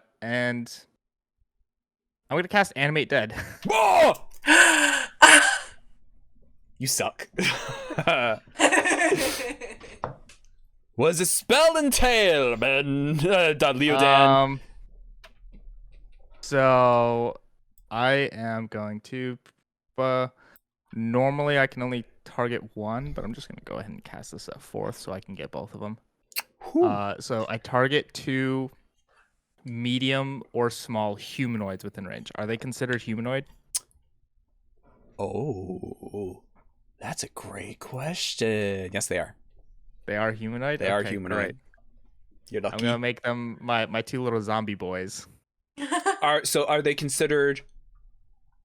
Are they considered zombies now? Yes. Okay. So go ahead and keep track of the health and let me know. But just in case, I'm going to send you a little message in Discord as I whisper something into their ears, just in case something gets through by chance. Okay. And then I'll head out. All right. So do you guys approach the gate, try to open it? Yeah, I mean, Amelia just kind of go for it. Go for it.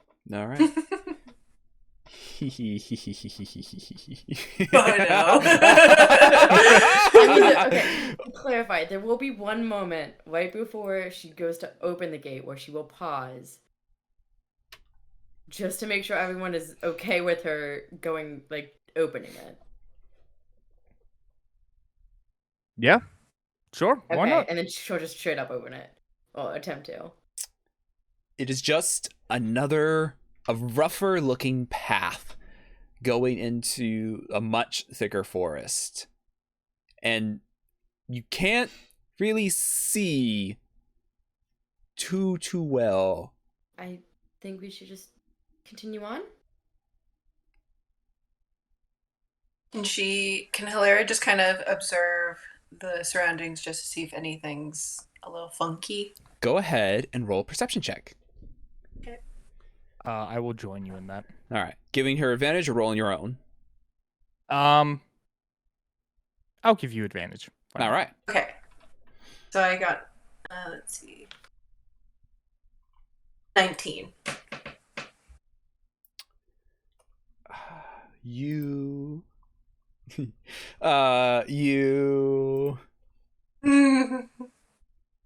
look and you see that it's almost dark in the forest. You just look and it just seems very dark and you don't know what it is. Oh, look, another butterfly.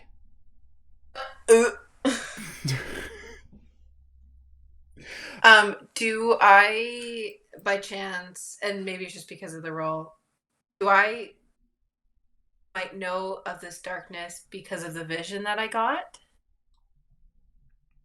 You're not quite sure yet, but you have a sneaking suspicion it could be. The bell keeps ringing. Just resounding. It just keeps going. Unrelenting. Hilaria's gonna say to them, we really need to be on our guard. From what Byra was saying, from what seems to be going on right now, one of us might be taken, and the others might die.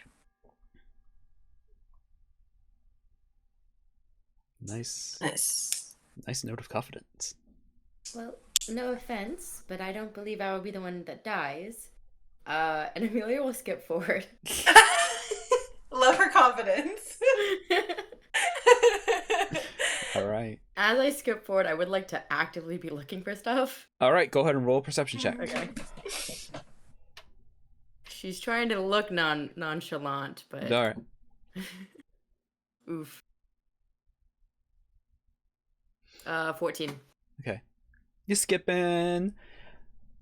You're skipping. Oh, another butterfly. So pretty. You're skipping. As you are skipping deeper into this woods, it's getting darker. With the time you guys have traveled and dealt with this, it was about mid-morning, pushing noontime. But it is actively, as the deeper you go into this woods, getting darker and darker and darker. Almost as if the sun is just fading out. The bell keeps ringing, and as you go deeper into this forest, it's ringing and getting louder and louder and louder.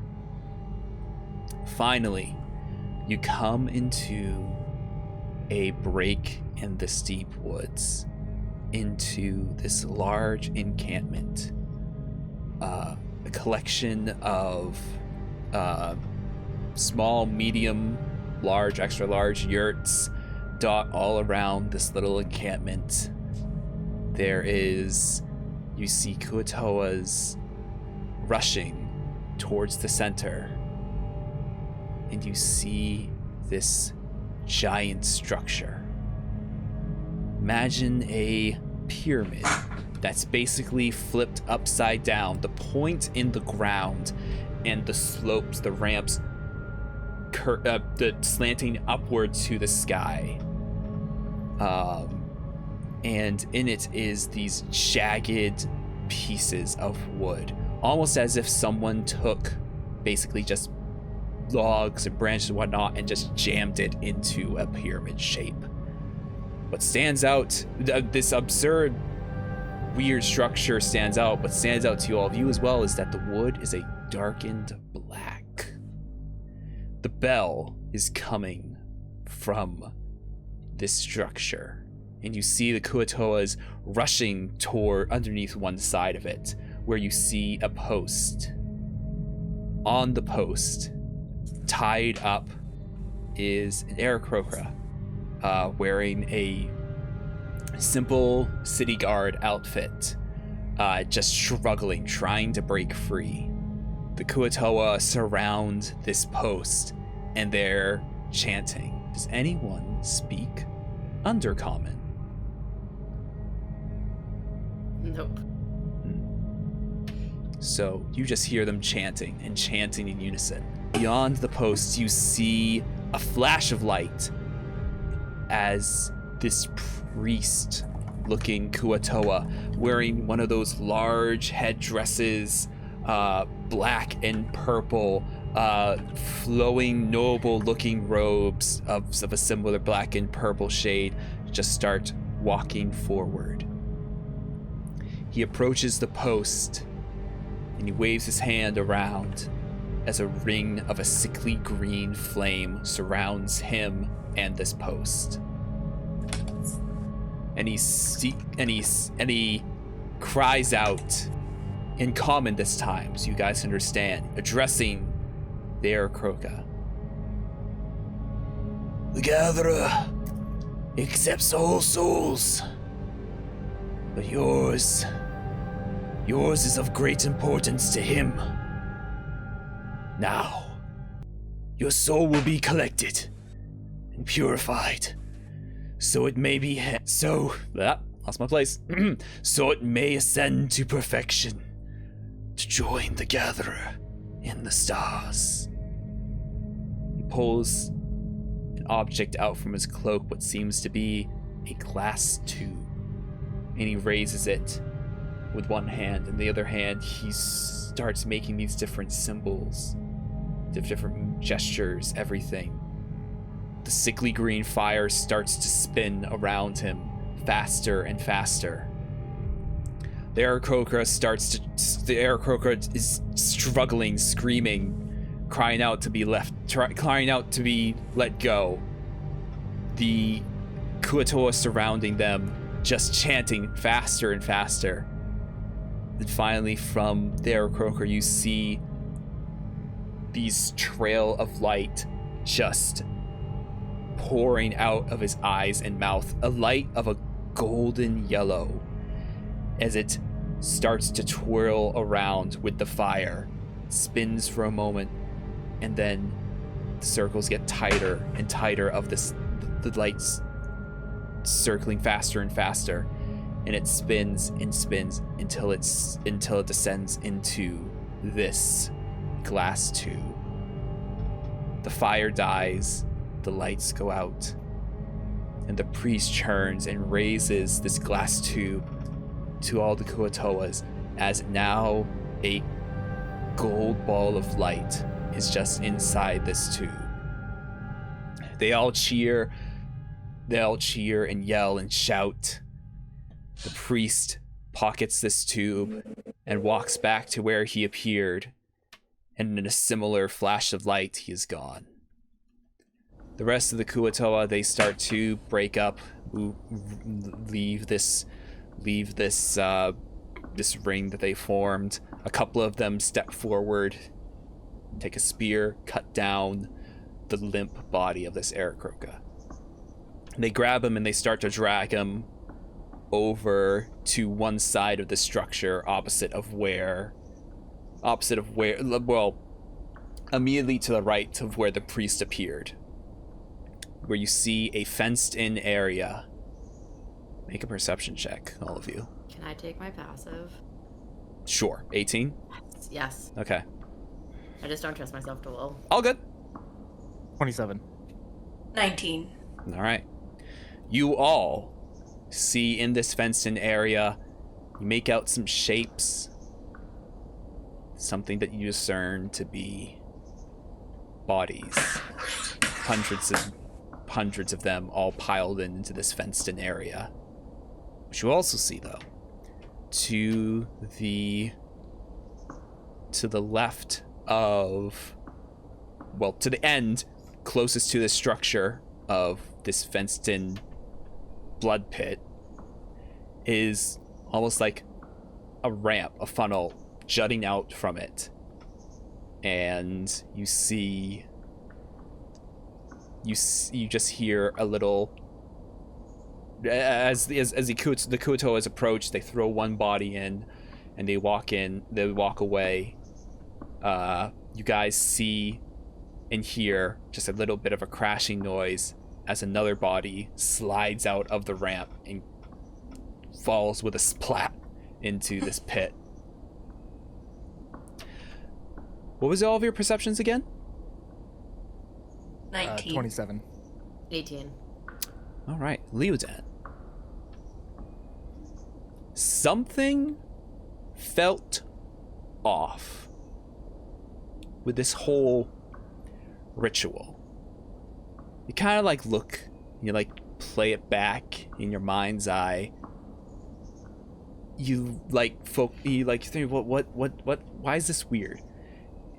And you realized it felt kind of staged.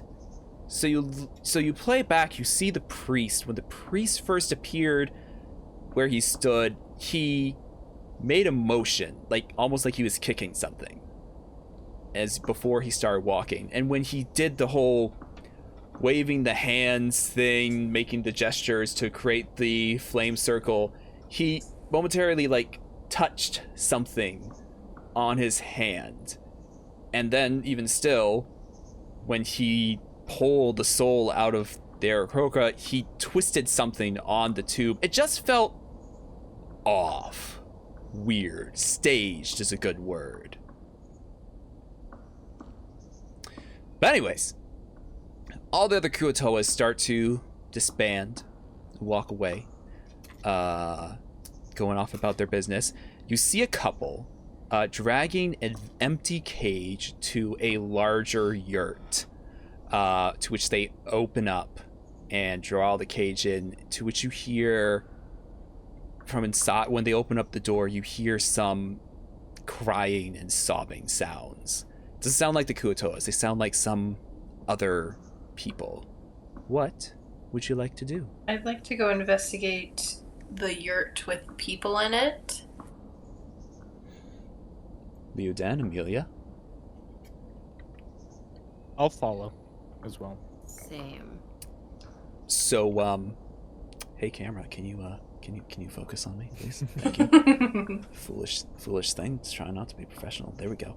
So, you guys charging into the encampment. You being stealthy. Well, what's the plan here? I'm gonna try to we're be just stealthy, but Yeah, just charge it. All right. Y'all, Leo Dan charges forward. Ah! All right, go ahead and make me some stealth checks. I have disadvantage. Are you wearing heavy armor? I'm wearing the heaviest medium armor. Oh, okay. no. Nat 20, That's 24. a... Nat 20? I Yeah, rolled with 24. advantage on accident. I got That 17. So unprofessional. should be a 6 total, Oh, no. but I will add knowledge from the past to add a d6 That's right. That's for right. a total of 11. And if you are super nice, I totally would have cast guidance on myself had I known I was walking into this encampment. I'll say you start to sneak and you trip. But Amelia reaches out and grabs you as you Okay. start to fall with her natural 20. You failed, but Amelia saved. Okay. Saved you. I'll take Amelia that. will do a little comment towards you. I don't mean to be rude, but try not to trip, okay? Yep. I know you're I'm on it. just trying your best. Yep, I'm on it. So, And, I'll cast guidance on myself just from here on. so you all creep forward, weaving in through some of the yurts, avoiding the eyes of the hundreds of Kuatoa. You probably shouldn't make too much noise. So you start to approach the yurt. You just hear some sobbing and some weeping inside. Do you open up the door? Were you yelling, Ben? No. Sorry. I retroactively have also 2 zombies with me. So I rolled stealth. And I rolled a total of a 17 and a 14 when they both have -2.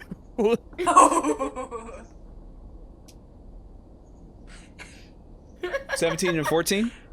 Total for each one.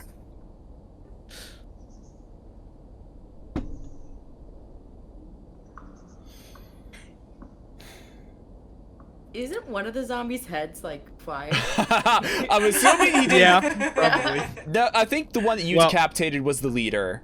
Yeah, but one of them was caught on fire, if I remember correctly. Oh, yeah. Oh yeah, his head is fucked. He still has Yeah. his Oh, head, gosh. Yeah. No, you're but right. it's kind of fucked. Okay. So It's fine, we just put a hat on you're him. sneaking, and behind you, you hear a... I can't freaking pick up the sound effects because this doesn't work. I'm gonna have to put on my lapel mic. Anyway, you just splatting along. But somehow, it's not loud enough with my 4 perception check. So they are splatting their way. You guys are sneaking and clanking and splatting your way to the yurt. Do you open up the door? Before we... Go ahead. sorry. My quarterstaff says it warns me of danger. Can I see if it's dangerous in there before we go in? What constitutes as danger? A trap. A trap. Or enemies. I feel like both of those would constitute Yeah. danger. Yeah. All right, hold on. I gotta read this. I did read it before. You can definitely tell your significant other helped you, because... All right. Blah, blah, blah, blah. I mean, we can get philosophical about it. What is danger? Yeah, that's fair. Magic warns you of danger. So it says it warns you of danger, and then it goes through and describes what it does. I think it's just like a description thing. Okay. So I believe when it says warns you of danger, it's like that's its excuse of like telling you why you have all these abilities attached with it. Oh, okay. Yeah. because you have advantage on initiative rolls. You can't be surprised. Okay. So if a Kuatoa was sneaking up behind you and is about to whack you over the head, you would know, Okay. oh, hey, I should, yeah, it will like vibrate or whatever. So Okay. so don't necessarily try to use this as a dowsing rod to look for traps. Okay. Might not Can work. Instead, can I just like do I don't know if it would be insight or perception, but like, can I do a little peek into the yurt before we go in? Roll me. Are you opening the door or not opening the door? I'm opening it very slightly, just enough for my eye to see. Roll a perception check. I would like to aid if possible. Roll with advantage. Okay. That's gonna be an advantage. Okay, let's go. 23. All right. Success. So, Ben, you're sending me pictures. There we go. I should have a native. I can look at it through here. All right. So, you kind of peek through the crack of the door. You see 2 Kuatoas walking down the center of this yurt, and on both sides are just lines of medium-ish cages, and a couple of them are filled with people. The Kuatoas. I gotta start not slurring them together. There's 8 cages on each side, 4 stacked on top of another 4, and 5 of these cages are filled with some humanoids. You can't necessarily make them out too much, but you can see the 2 Kuatoas walking down the center of this yurt. They're kind of like pointing, trying to, and they're muttering in some. You get the sense that they're trying to pick the next person for their ritual. Okay. I'll tell Amelia and Leodon about what I've seen and how I think that maybe we need to be. There's only 2, but I think we might have to be a little bit more stealthy, and she'll kind of look at Amelia. Stealthy. Stealthy. Then perhaps I just wait here and I will cast something from a distance. Oh, or you could send one of your non-burnt guys. I will say, No, they're not. They are not good at I will those say, kinds of one has a hole in his face. The other's head's kind of flat because he kind of just boom. Oh yeah, I forgot. So Never mind. They're not very pretty to look at. they're not very pretty to look at either. Alright. We go. If you're gonna stay here, Leodon, Amelia, do you want to take one side and I'll take the other side? We kind of meet them in the middle. Sure. Okay. Okay, I understand what you're saying now. Yeah, no.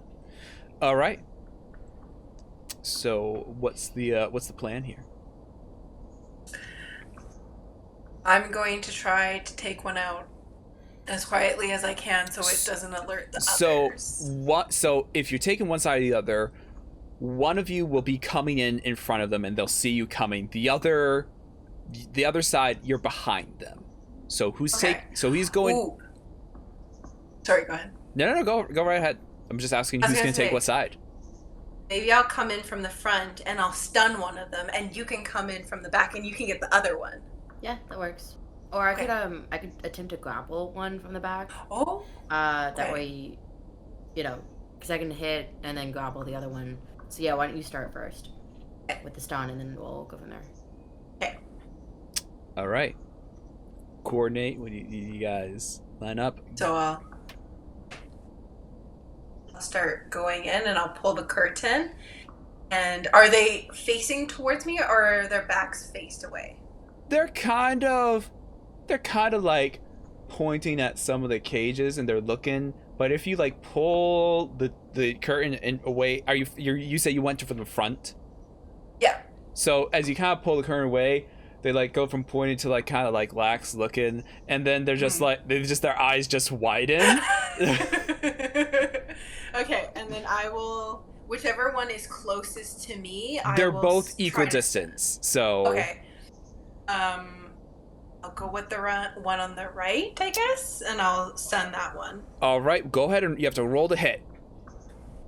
And surprise round. So the surprise round give you advantage. Is that correct? I believe. Oh yes, I do need to hit first. Hold on 1 second. I'll let you know if you get surprise. Okay.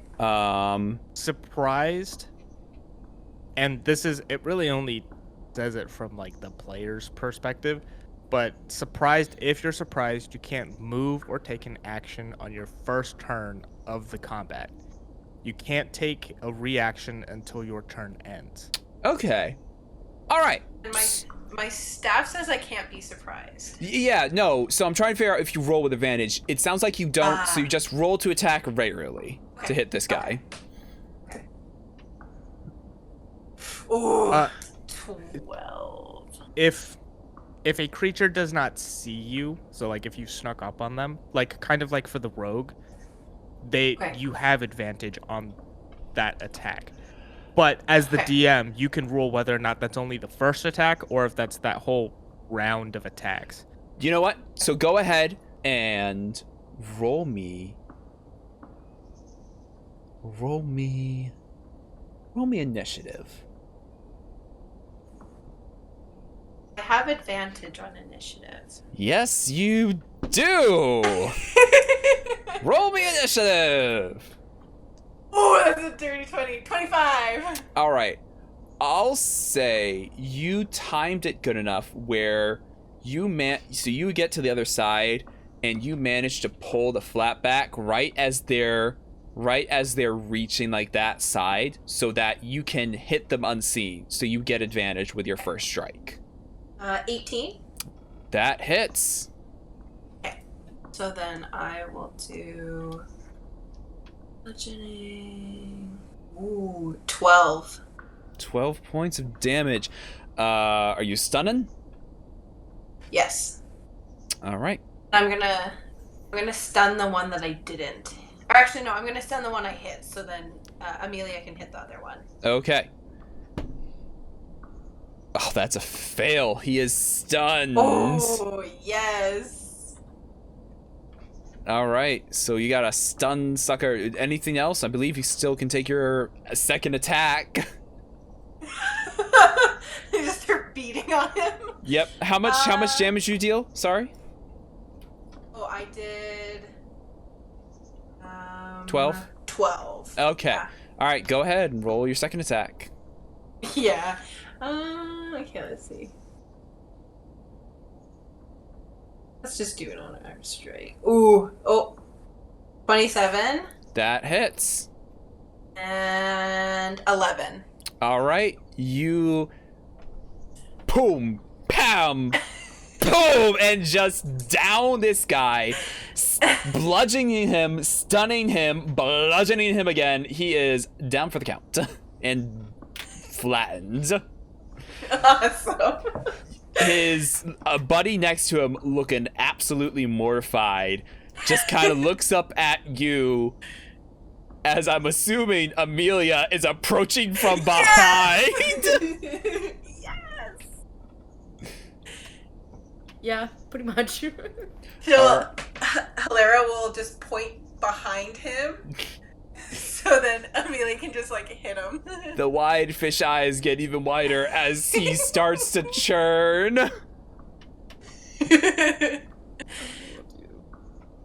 Am I good just to hit? Go ahead. Okay. What are the battle axe this time instead of the great axe? Ooh, 25. 25 hits. Go ahead and roll some damage. 8 damage. 8 damage. All right. And then with my second attack, I will try to grapple. Okay. Just to hold him in place. Go ahead and roll some. Roll me in athletics. 22. 22. You grab this sucker and he starts squirming. He's trying to he's trying to get out, and you hold him in place, and you hear a, hey. You kind of turn around, and there's a, oh my gosh, what are you? There is a, armored, half-orc sitting in one of the cages. She goes, can you bring him just a little bit closer, please? Yeah, I mean, she'll like shuffle forward while whispering. He's just trying to squirm and get out. He goes, I'm just. so sorry. She's like, she's sitting there and she looks up and she's like, okay, yeah, just a little higher. Oh, like this? Yeah. I just want to be helpful. Yeah, that's good. And she's gonna whoop, boom, and just punches through the bars, not through the bars, but like a slat in the bars of this cage. Rears back, boom, and he's out. And he just kind of like goes limp in your grasp. I'm sorry. And she'll just lay him down. Like a little pat to the head. Mm-hmm. She'll nod and goes, that was nice. It was very nice. Who are you? So, Amelia, you look at this half-orc in the cage. Female half-orc. She's wearing this... Oh, man, where's the description? She's wearing this, a brilliant blue steel armor.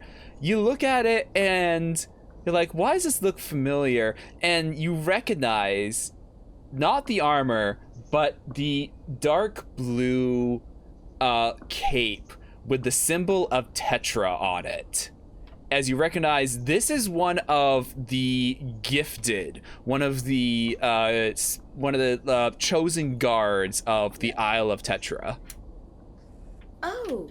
And as a side note, also the guards that were infected with the darkness of the Isle of Tetra. Oh. Oh. Oh. She's gonna hold up her hands. No, we're fine now, I promise.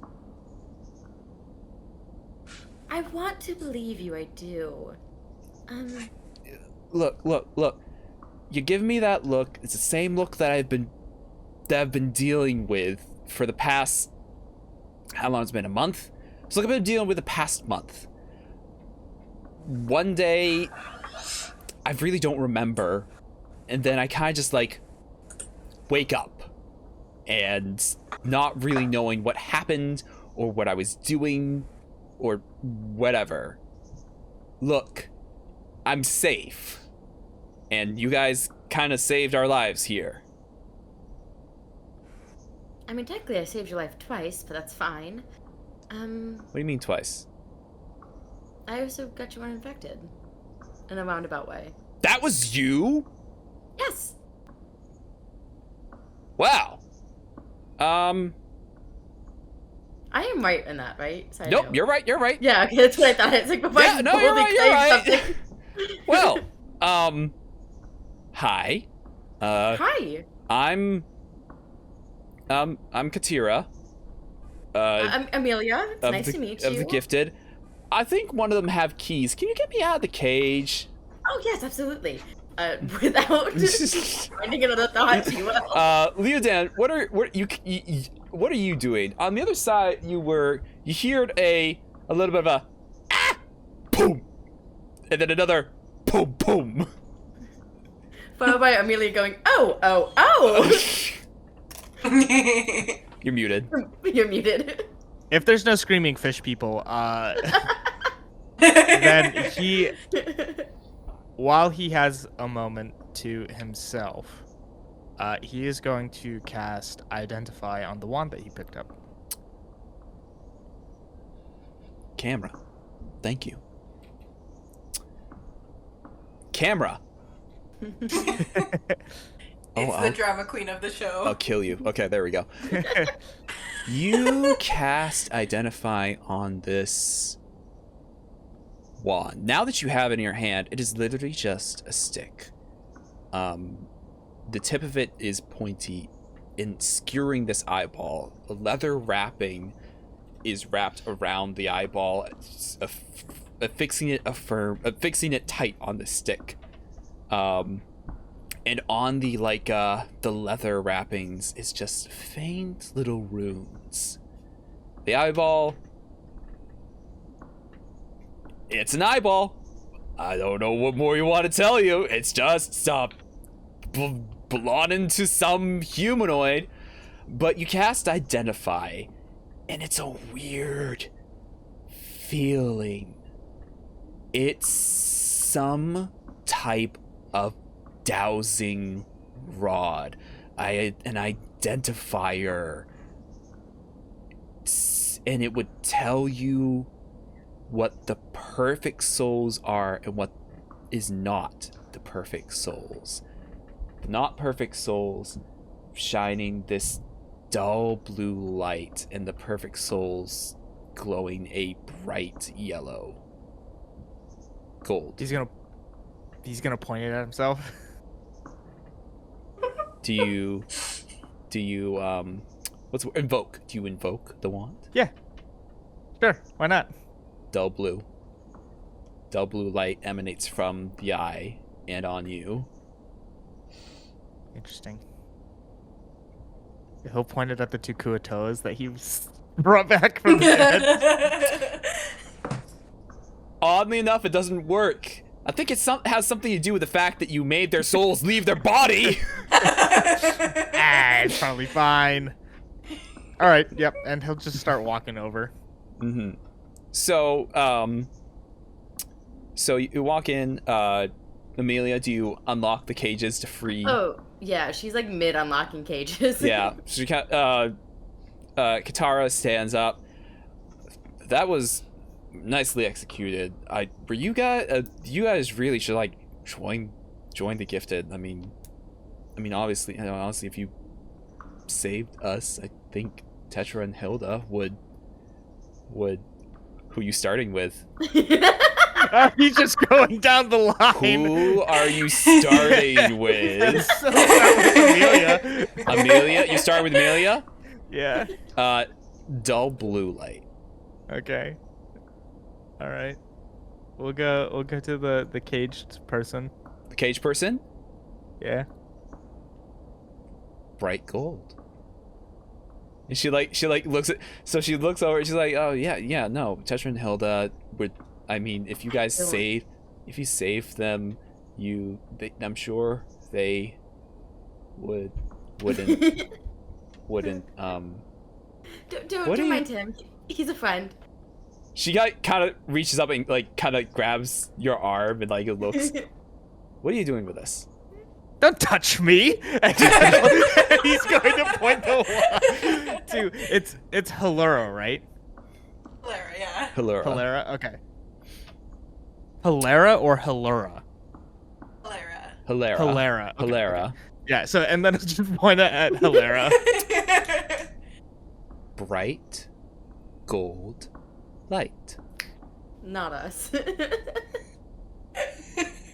Michaela's Interesting. Goddamn. That's the Katara will point. That's that thing that they use. That they tell who has a perfect soul. They say. Yeah, it is, and he just kind of waves it around to get the light to go away. Look, thank you guys. We should leave. Like, these guys are freaking a few arrows short of their quiver, if you get what I'm saying. Oh, they're not that bad, and he's going to tap one of the dead ones on the head with the wand. She'll kind of like flinch for a minute, and just like lean in.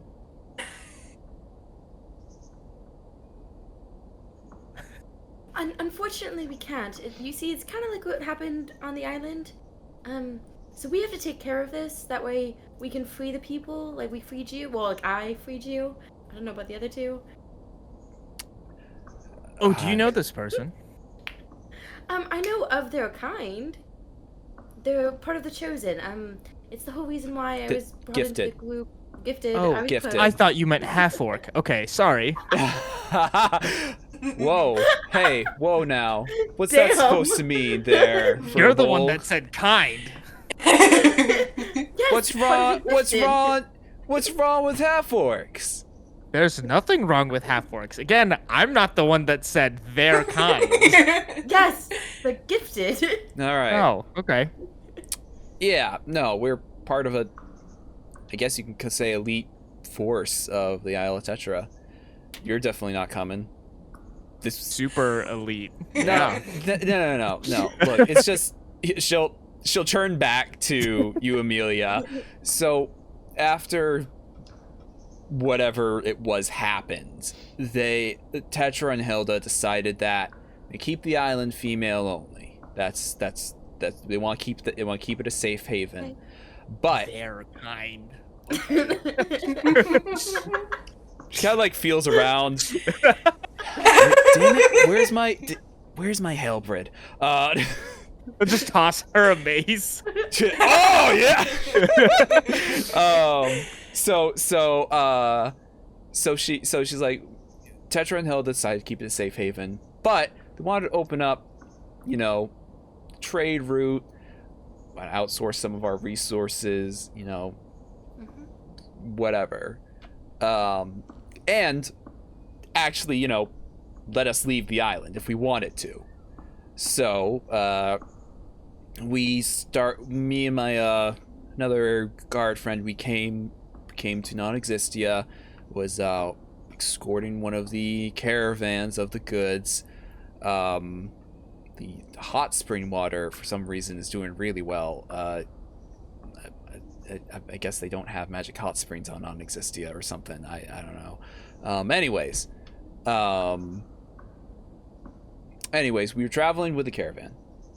Me and my guard friend, we caught word of this place, Crackwood. Decided to come investigate. It wasn't too far, about a day's trip from where we were staying. So we told them we'll be back within a couple days. See if we can get some information. Make a little cash on the side.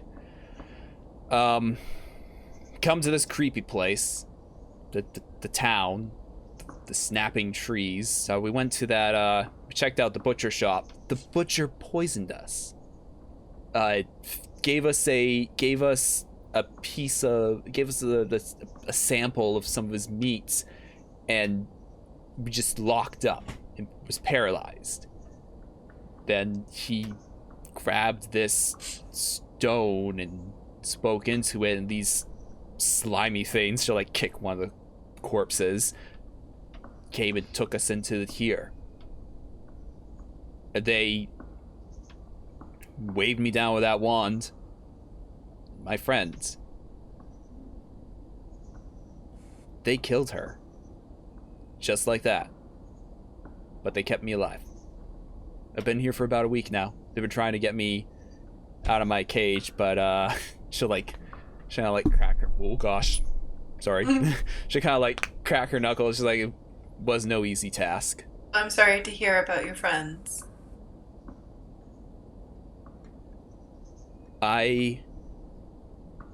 These guys are screwed up, and they keep taking those souls. They let us watch sometimes, It's messed up, scary. I've never seen a magic like that before. Can you describe what happens?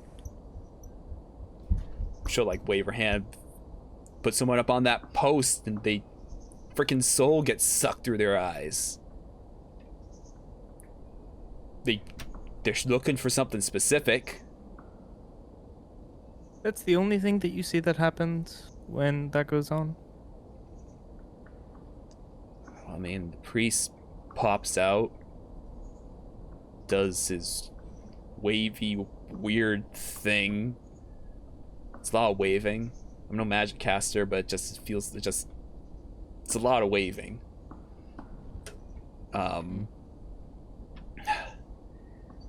Yeah, It feels a bit showy, is all. staged, yeah? Yes. Alright, so it's not just me. No. There's something strange about it. Strange, yeah. No, I'm gonna give you that. But something's off.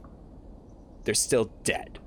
Their soul is gone. I've seen the corpses. They're just the pit out there. I don't disagree with you, and I am saddened to hear about your friend.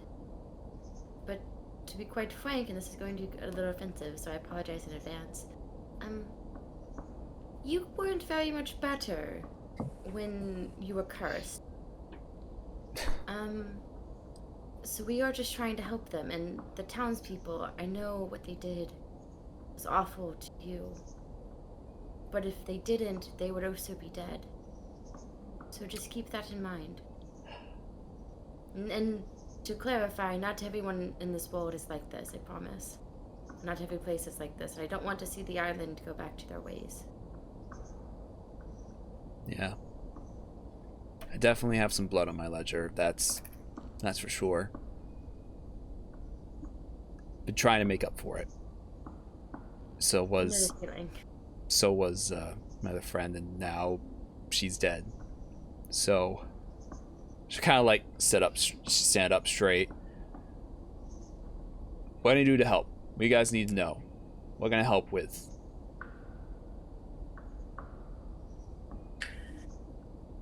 Perhaps we go and examine one of the dead bodies. In the blood pit. I mean, it would be helpful to determine probable actual cause of death.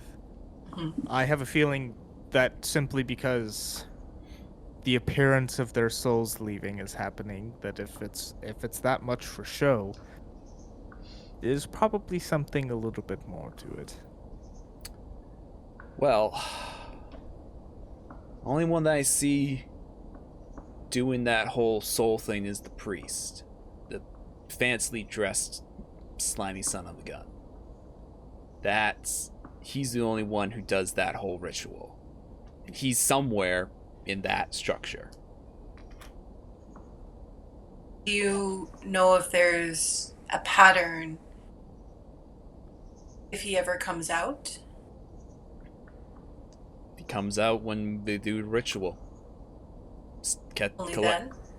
Collects the souls, brings it back in. Do you know how these creatures work or operate by chance? They worship that gatherer. Have you ever seen the gatherer? She kind of like squids for a minute. No, I haven't. No one's seen the gatherer. Any symbols or anything of that sort? The priest sometimes has one painted. This is the Dungeon Master remembering to describe some paintings that the priest had. The priest sometimes has one. It's like a black squiggly mass that he paints on his forehead. Oh, that's creative. Yeah. The priest apparently is the only one. I mean, I catch little bits and pieces. My undercommon isn't too good, but as far as I know, no one's seen the gatherer. Just the priest. I think we need to... And he's going to look at his two party members. I think we need to finish this quickly.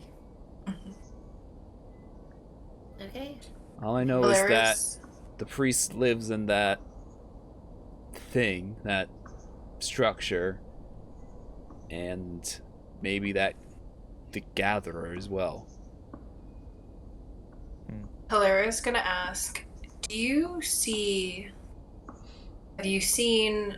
any type of entrances or exits that we should know about? The ramp. to the blood pit. You might be able to climb up there. I feel a little upset. It's just nothing but corpses there, but you might be able to get into the structure from a ramp over there. Thank you.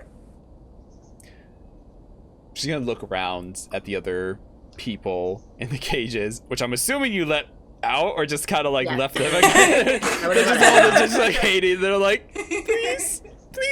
She like kind of looks around. She's like, tell you what, I'm gonna cause a distraction. You guys head for that structure. I'm gonna get all of these guys out of here, and buy you some time to get close and find a way in. Yeah, I mean, Amelia will stick out her arm for like a arm shake, handshake thing. Mm-hmm. She'll grab it.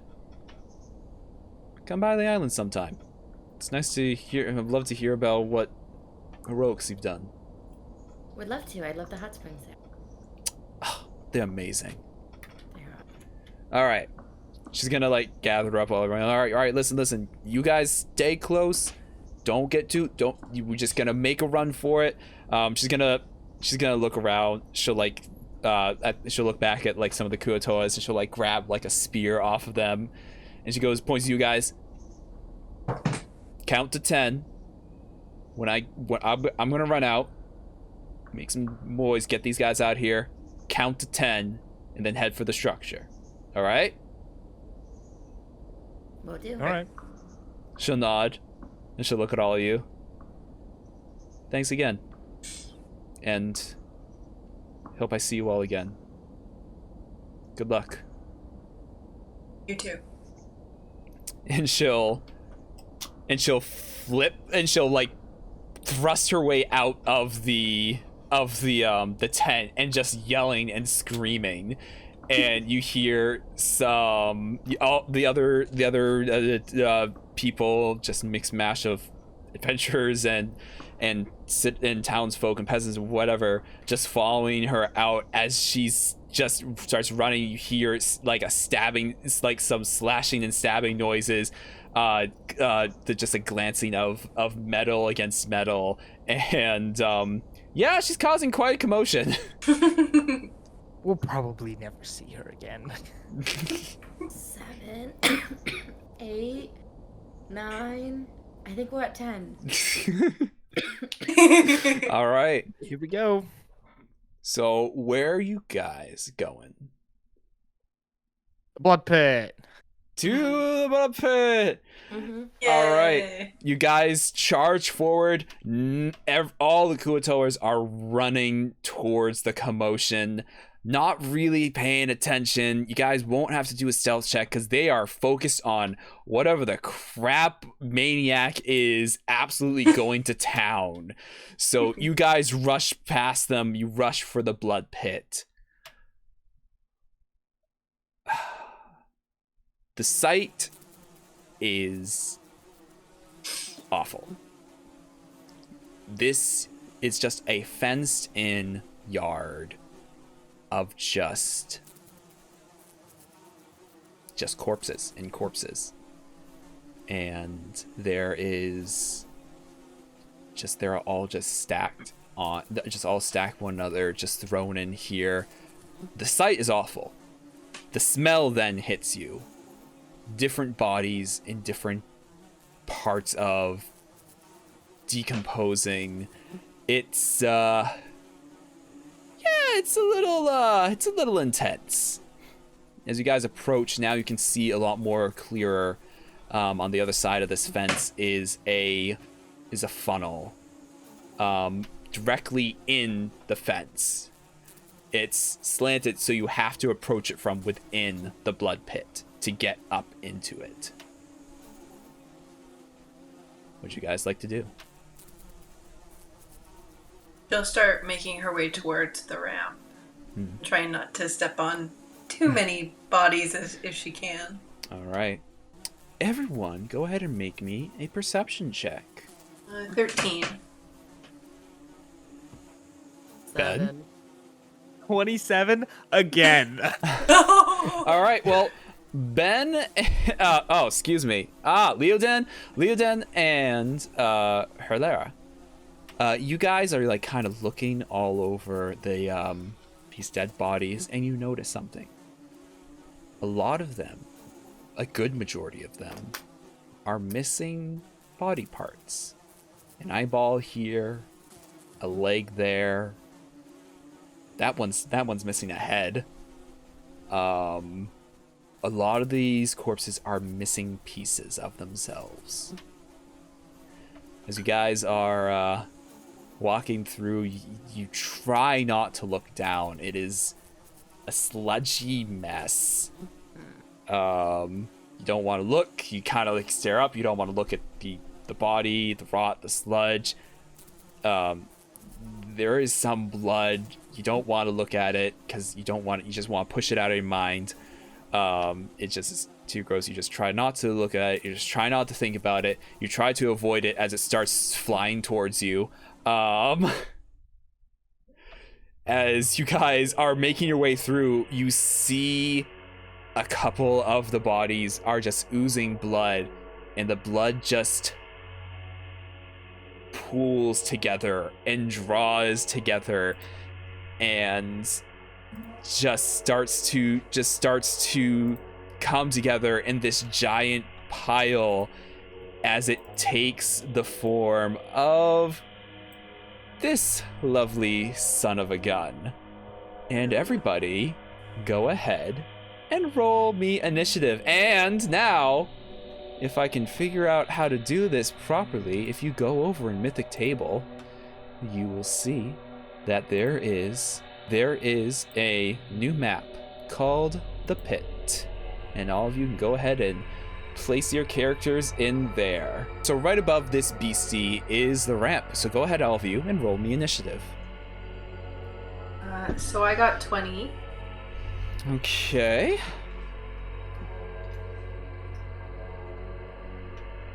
Uh, 9 for Leoden.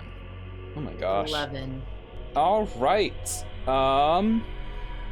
Hilera, you are up first.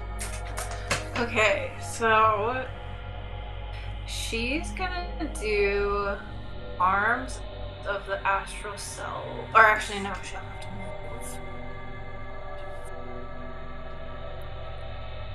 move. Leoden with the zombies. Sir. Still short. You can be a little further up if you want. I've realized that the space is a little bit larger than I had thought. Okay. And that is okay. Okay, so the only thing I can do then is do darts. Okay. So I'm going to see if I hit. Ooh, 9. I don't believe that's hits. I gotta use this very helpful book that Leodan provided for me. Okay, no, that does not hit. Yeah. Okay. But honestly, yeah, it doesn't hit. But honestly, it's not too bad.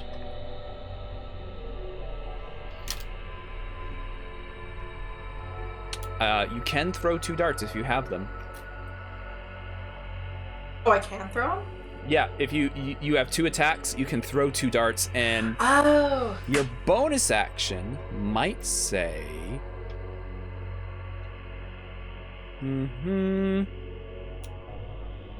No, bonus action is unarmed strike.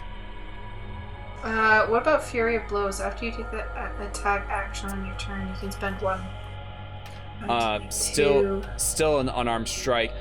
However, you can use a key point to use your bonus action to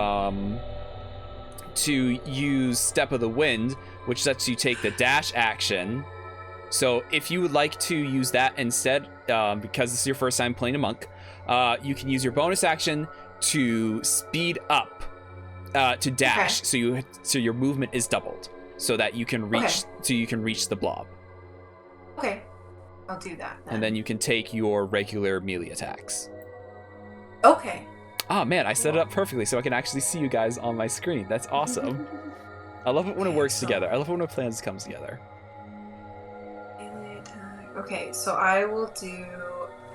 I'm going to be a little bit more cautious. I'm going to use the quarterstaff to attack. Okay. Oh, 12. 12 hits. Ooh, okay. And I'll do this one. Ooh, 13. 13 points of what damage? It is bludgeoning. Bludgeoning. Okay.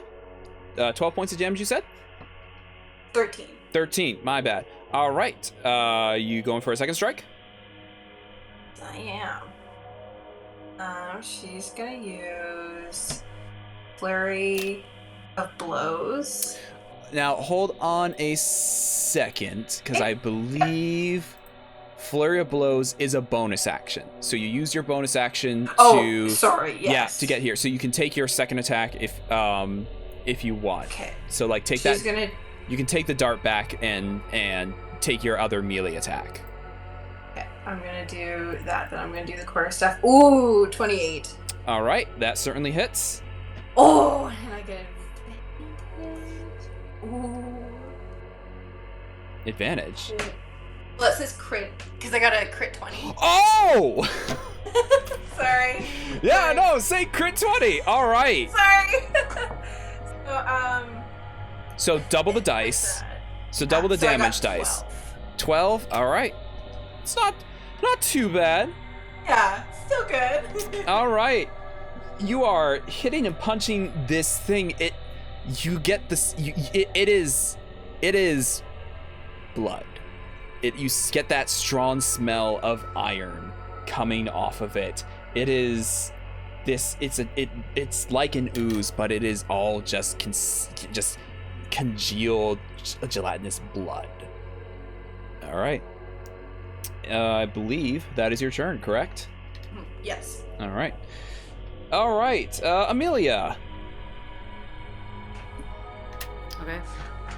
I will bonus action rage and then 40. And I will throw my javelin. All right. Go ahead and roll to hit. Solid a 12. That hits. Ooh, yay. Okay. 6 damage. Moderate. Good damage. All right. Do you have a second javelin to throw around? Do I? I do. I will throw another one. All right. Go ahead and throw javelin. Yes.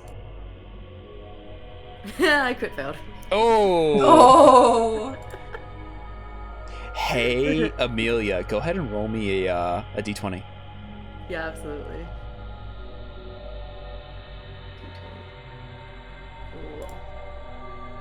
I got a 2.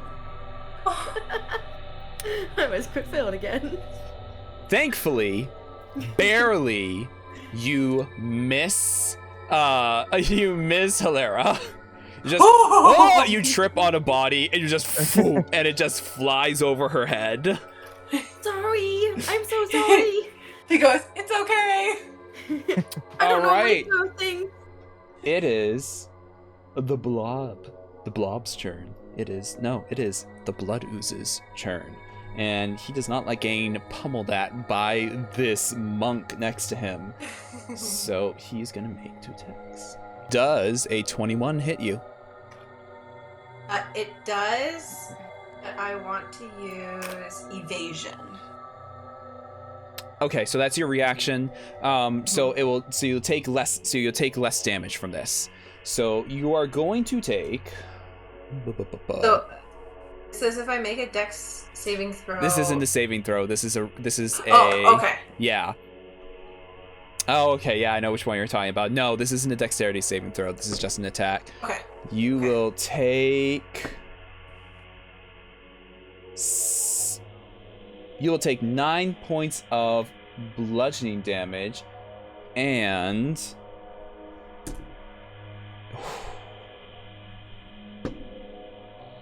11 points of necrotic damage as a pseudopod of this blob just lashes out and just boom, just backhands you.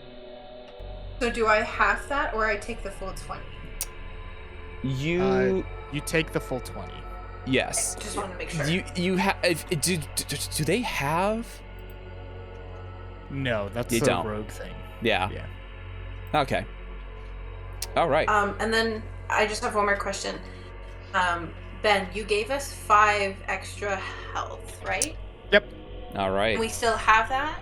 Yeah, so that is added to your total HP. That's not temporary HP. It's just additional health that you have Nice. for the next 8 hours. All right. Okay.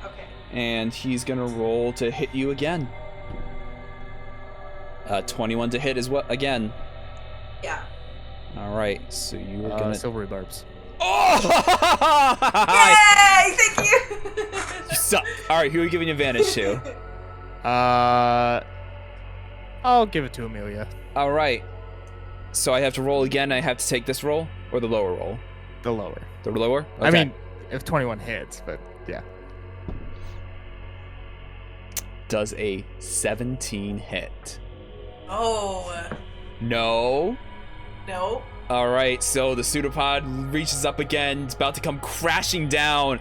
Little bit of magic from Liudan, and it just whoosh, and splats a body next to you. And that is the Blood Ooze's turn. Liudan, go ahead, take your turn. All right. Do I recognize what this is by any chance? Go ahead and make me. Probably not from personal experience, but Go ahead and make maybe me a from a book. nature check. Nature check. Yeah. Got you. 21. Woohoo! You passed. Jeez. Okay. So these, and I'm reading this from the textbook because yeah, this is a sentient creatures that revel in blood, such as vampires like to keep blood oozes. These terrifying jellies act quickly when they scent blood, and they can dissolve a living creature to acid-scarred bones in the matter of moments. That's fun. Mm-hmm. All right. Don't let it catch you. Thank you. All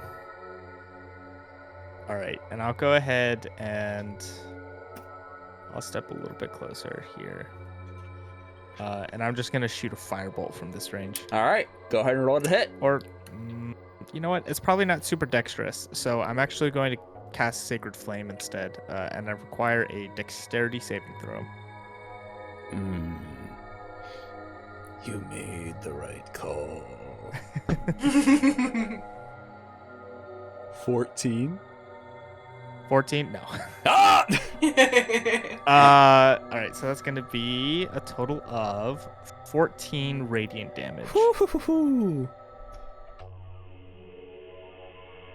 He just the fire just licks up and it is not happy. All right. And then I will bonus action have my zombie boys. They're just going to rush. They're not going to be able to even get close, but they'll rush up as far as they can. All right, Halara. All right. So she's gonna use. He said, "Not let it touch you." She's gonna use Arms of the Astral Self.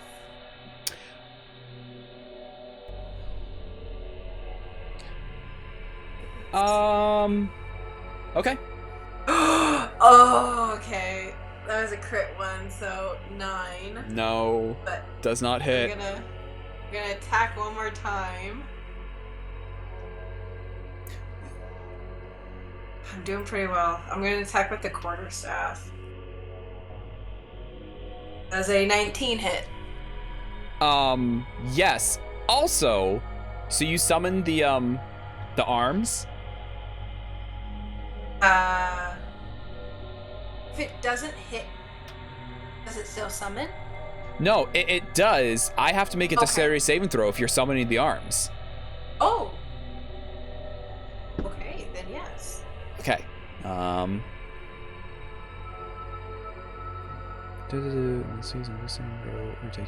Okay. Okay. I pass, so I don't take any damage. But you hit, Okay. so go ahead and roll your damage. Okay. 11. 11 points of damage. It That's is. force damage. Okay, keep checking to make sure. This blood bag is. You hit him, and it's kind of like.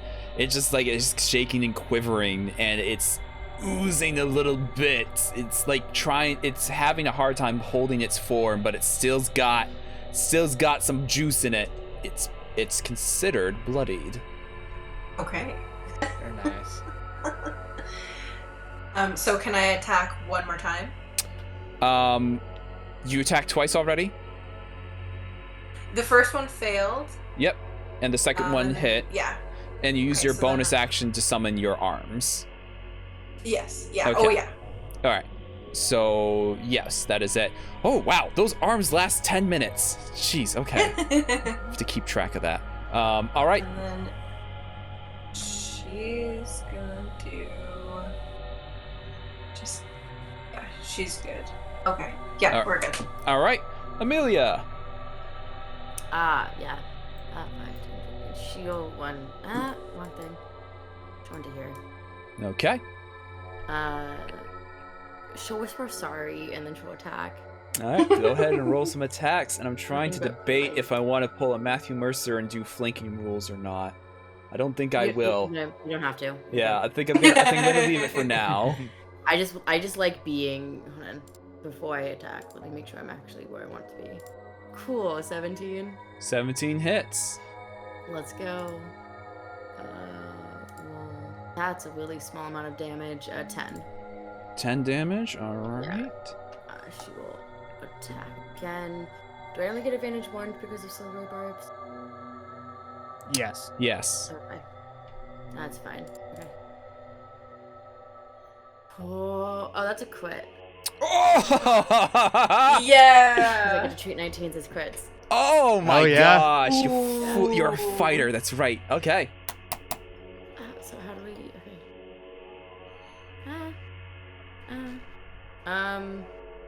6 and 9 plus 2. 6, 9, 15, 17 damage. Sure.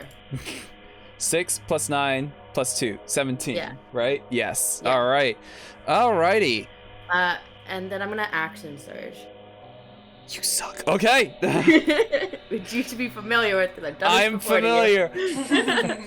And then I'm gonna attack 2 more times. Amelia, I will say this right now.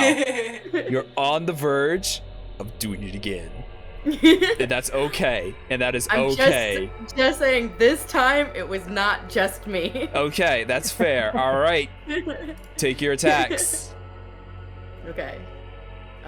This time I will reckless. All right, roll with some advantage. 21 to hit. That hits. Cool. 4, 9 plus 2. 11. It is quivering and shaking. It's having a hard time holding its form. With this next one, she's apologizing profusely with a 24 to hit. 24 hits. Wow. Another 11 damage. How would you like to do this? I don't. She's hacking at it with a great axe, and it's an ooze. I think it's just like into little cubes at this point. And she's You just hack sitting there as bawling, being like, "I'm so sorry." you hack and you slash as this thing just basically pops and flushes away into the corpses. Just a pile of little ooze. All right, and the funnel is before you. I drink that potion of hot spring to regain my action surge. Oh my gosh! Wow. That is all right. Yeah, no, yeah, that's your item. You found you guys found it. I put it in there. All right. I'm sorry. Ooze. No, it's fine. I gave it there. I put it in there for a reason. So the blood ooze gone. This funnel is in front of you, and you guys can see that it is slanted. It'll be slippery, but you could climb up into it, into the structure. Shall we go? If that's a Ladies good first. plan. Okay. Up Amelia tries to go. Mm. You guys climb up this ramp. It's slippery, it's slidey, it's slimy, it's grimy, it's bloody, it's disgusting. But you reach the top, and in front of you, you're in like this room, and there is it's like a little. It looks like a trash room, really, but there is just bags and a few bodies just lying off to the side, and a door in front of you. Shoot first, ask questions later. That works for me. Excellent. Do you want me to open the door? I do. Looking at both of you, I, no offense, believe I might be the most not squishy. That is If fair. you feel as you can open this one this time, then sure. I mean, the least I can do is try. All right. And try she will. All right. It is unlocked. You open Fantastic. you open the door, and it opens into this room that's filled with shelves. And the shelves are filled with these glass tubes. Hundreds of tubes line these shelves, each one with a golden yellow light. A good majority of them have this golden yellow light, and others have a dull blue light in them as well. But that is all that's in this room, besides another door off to your right. Get the feeling that this is a good collection of souls.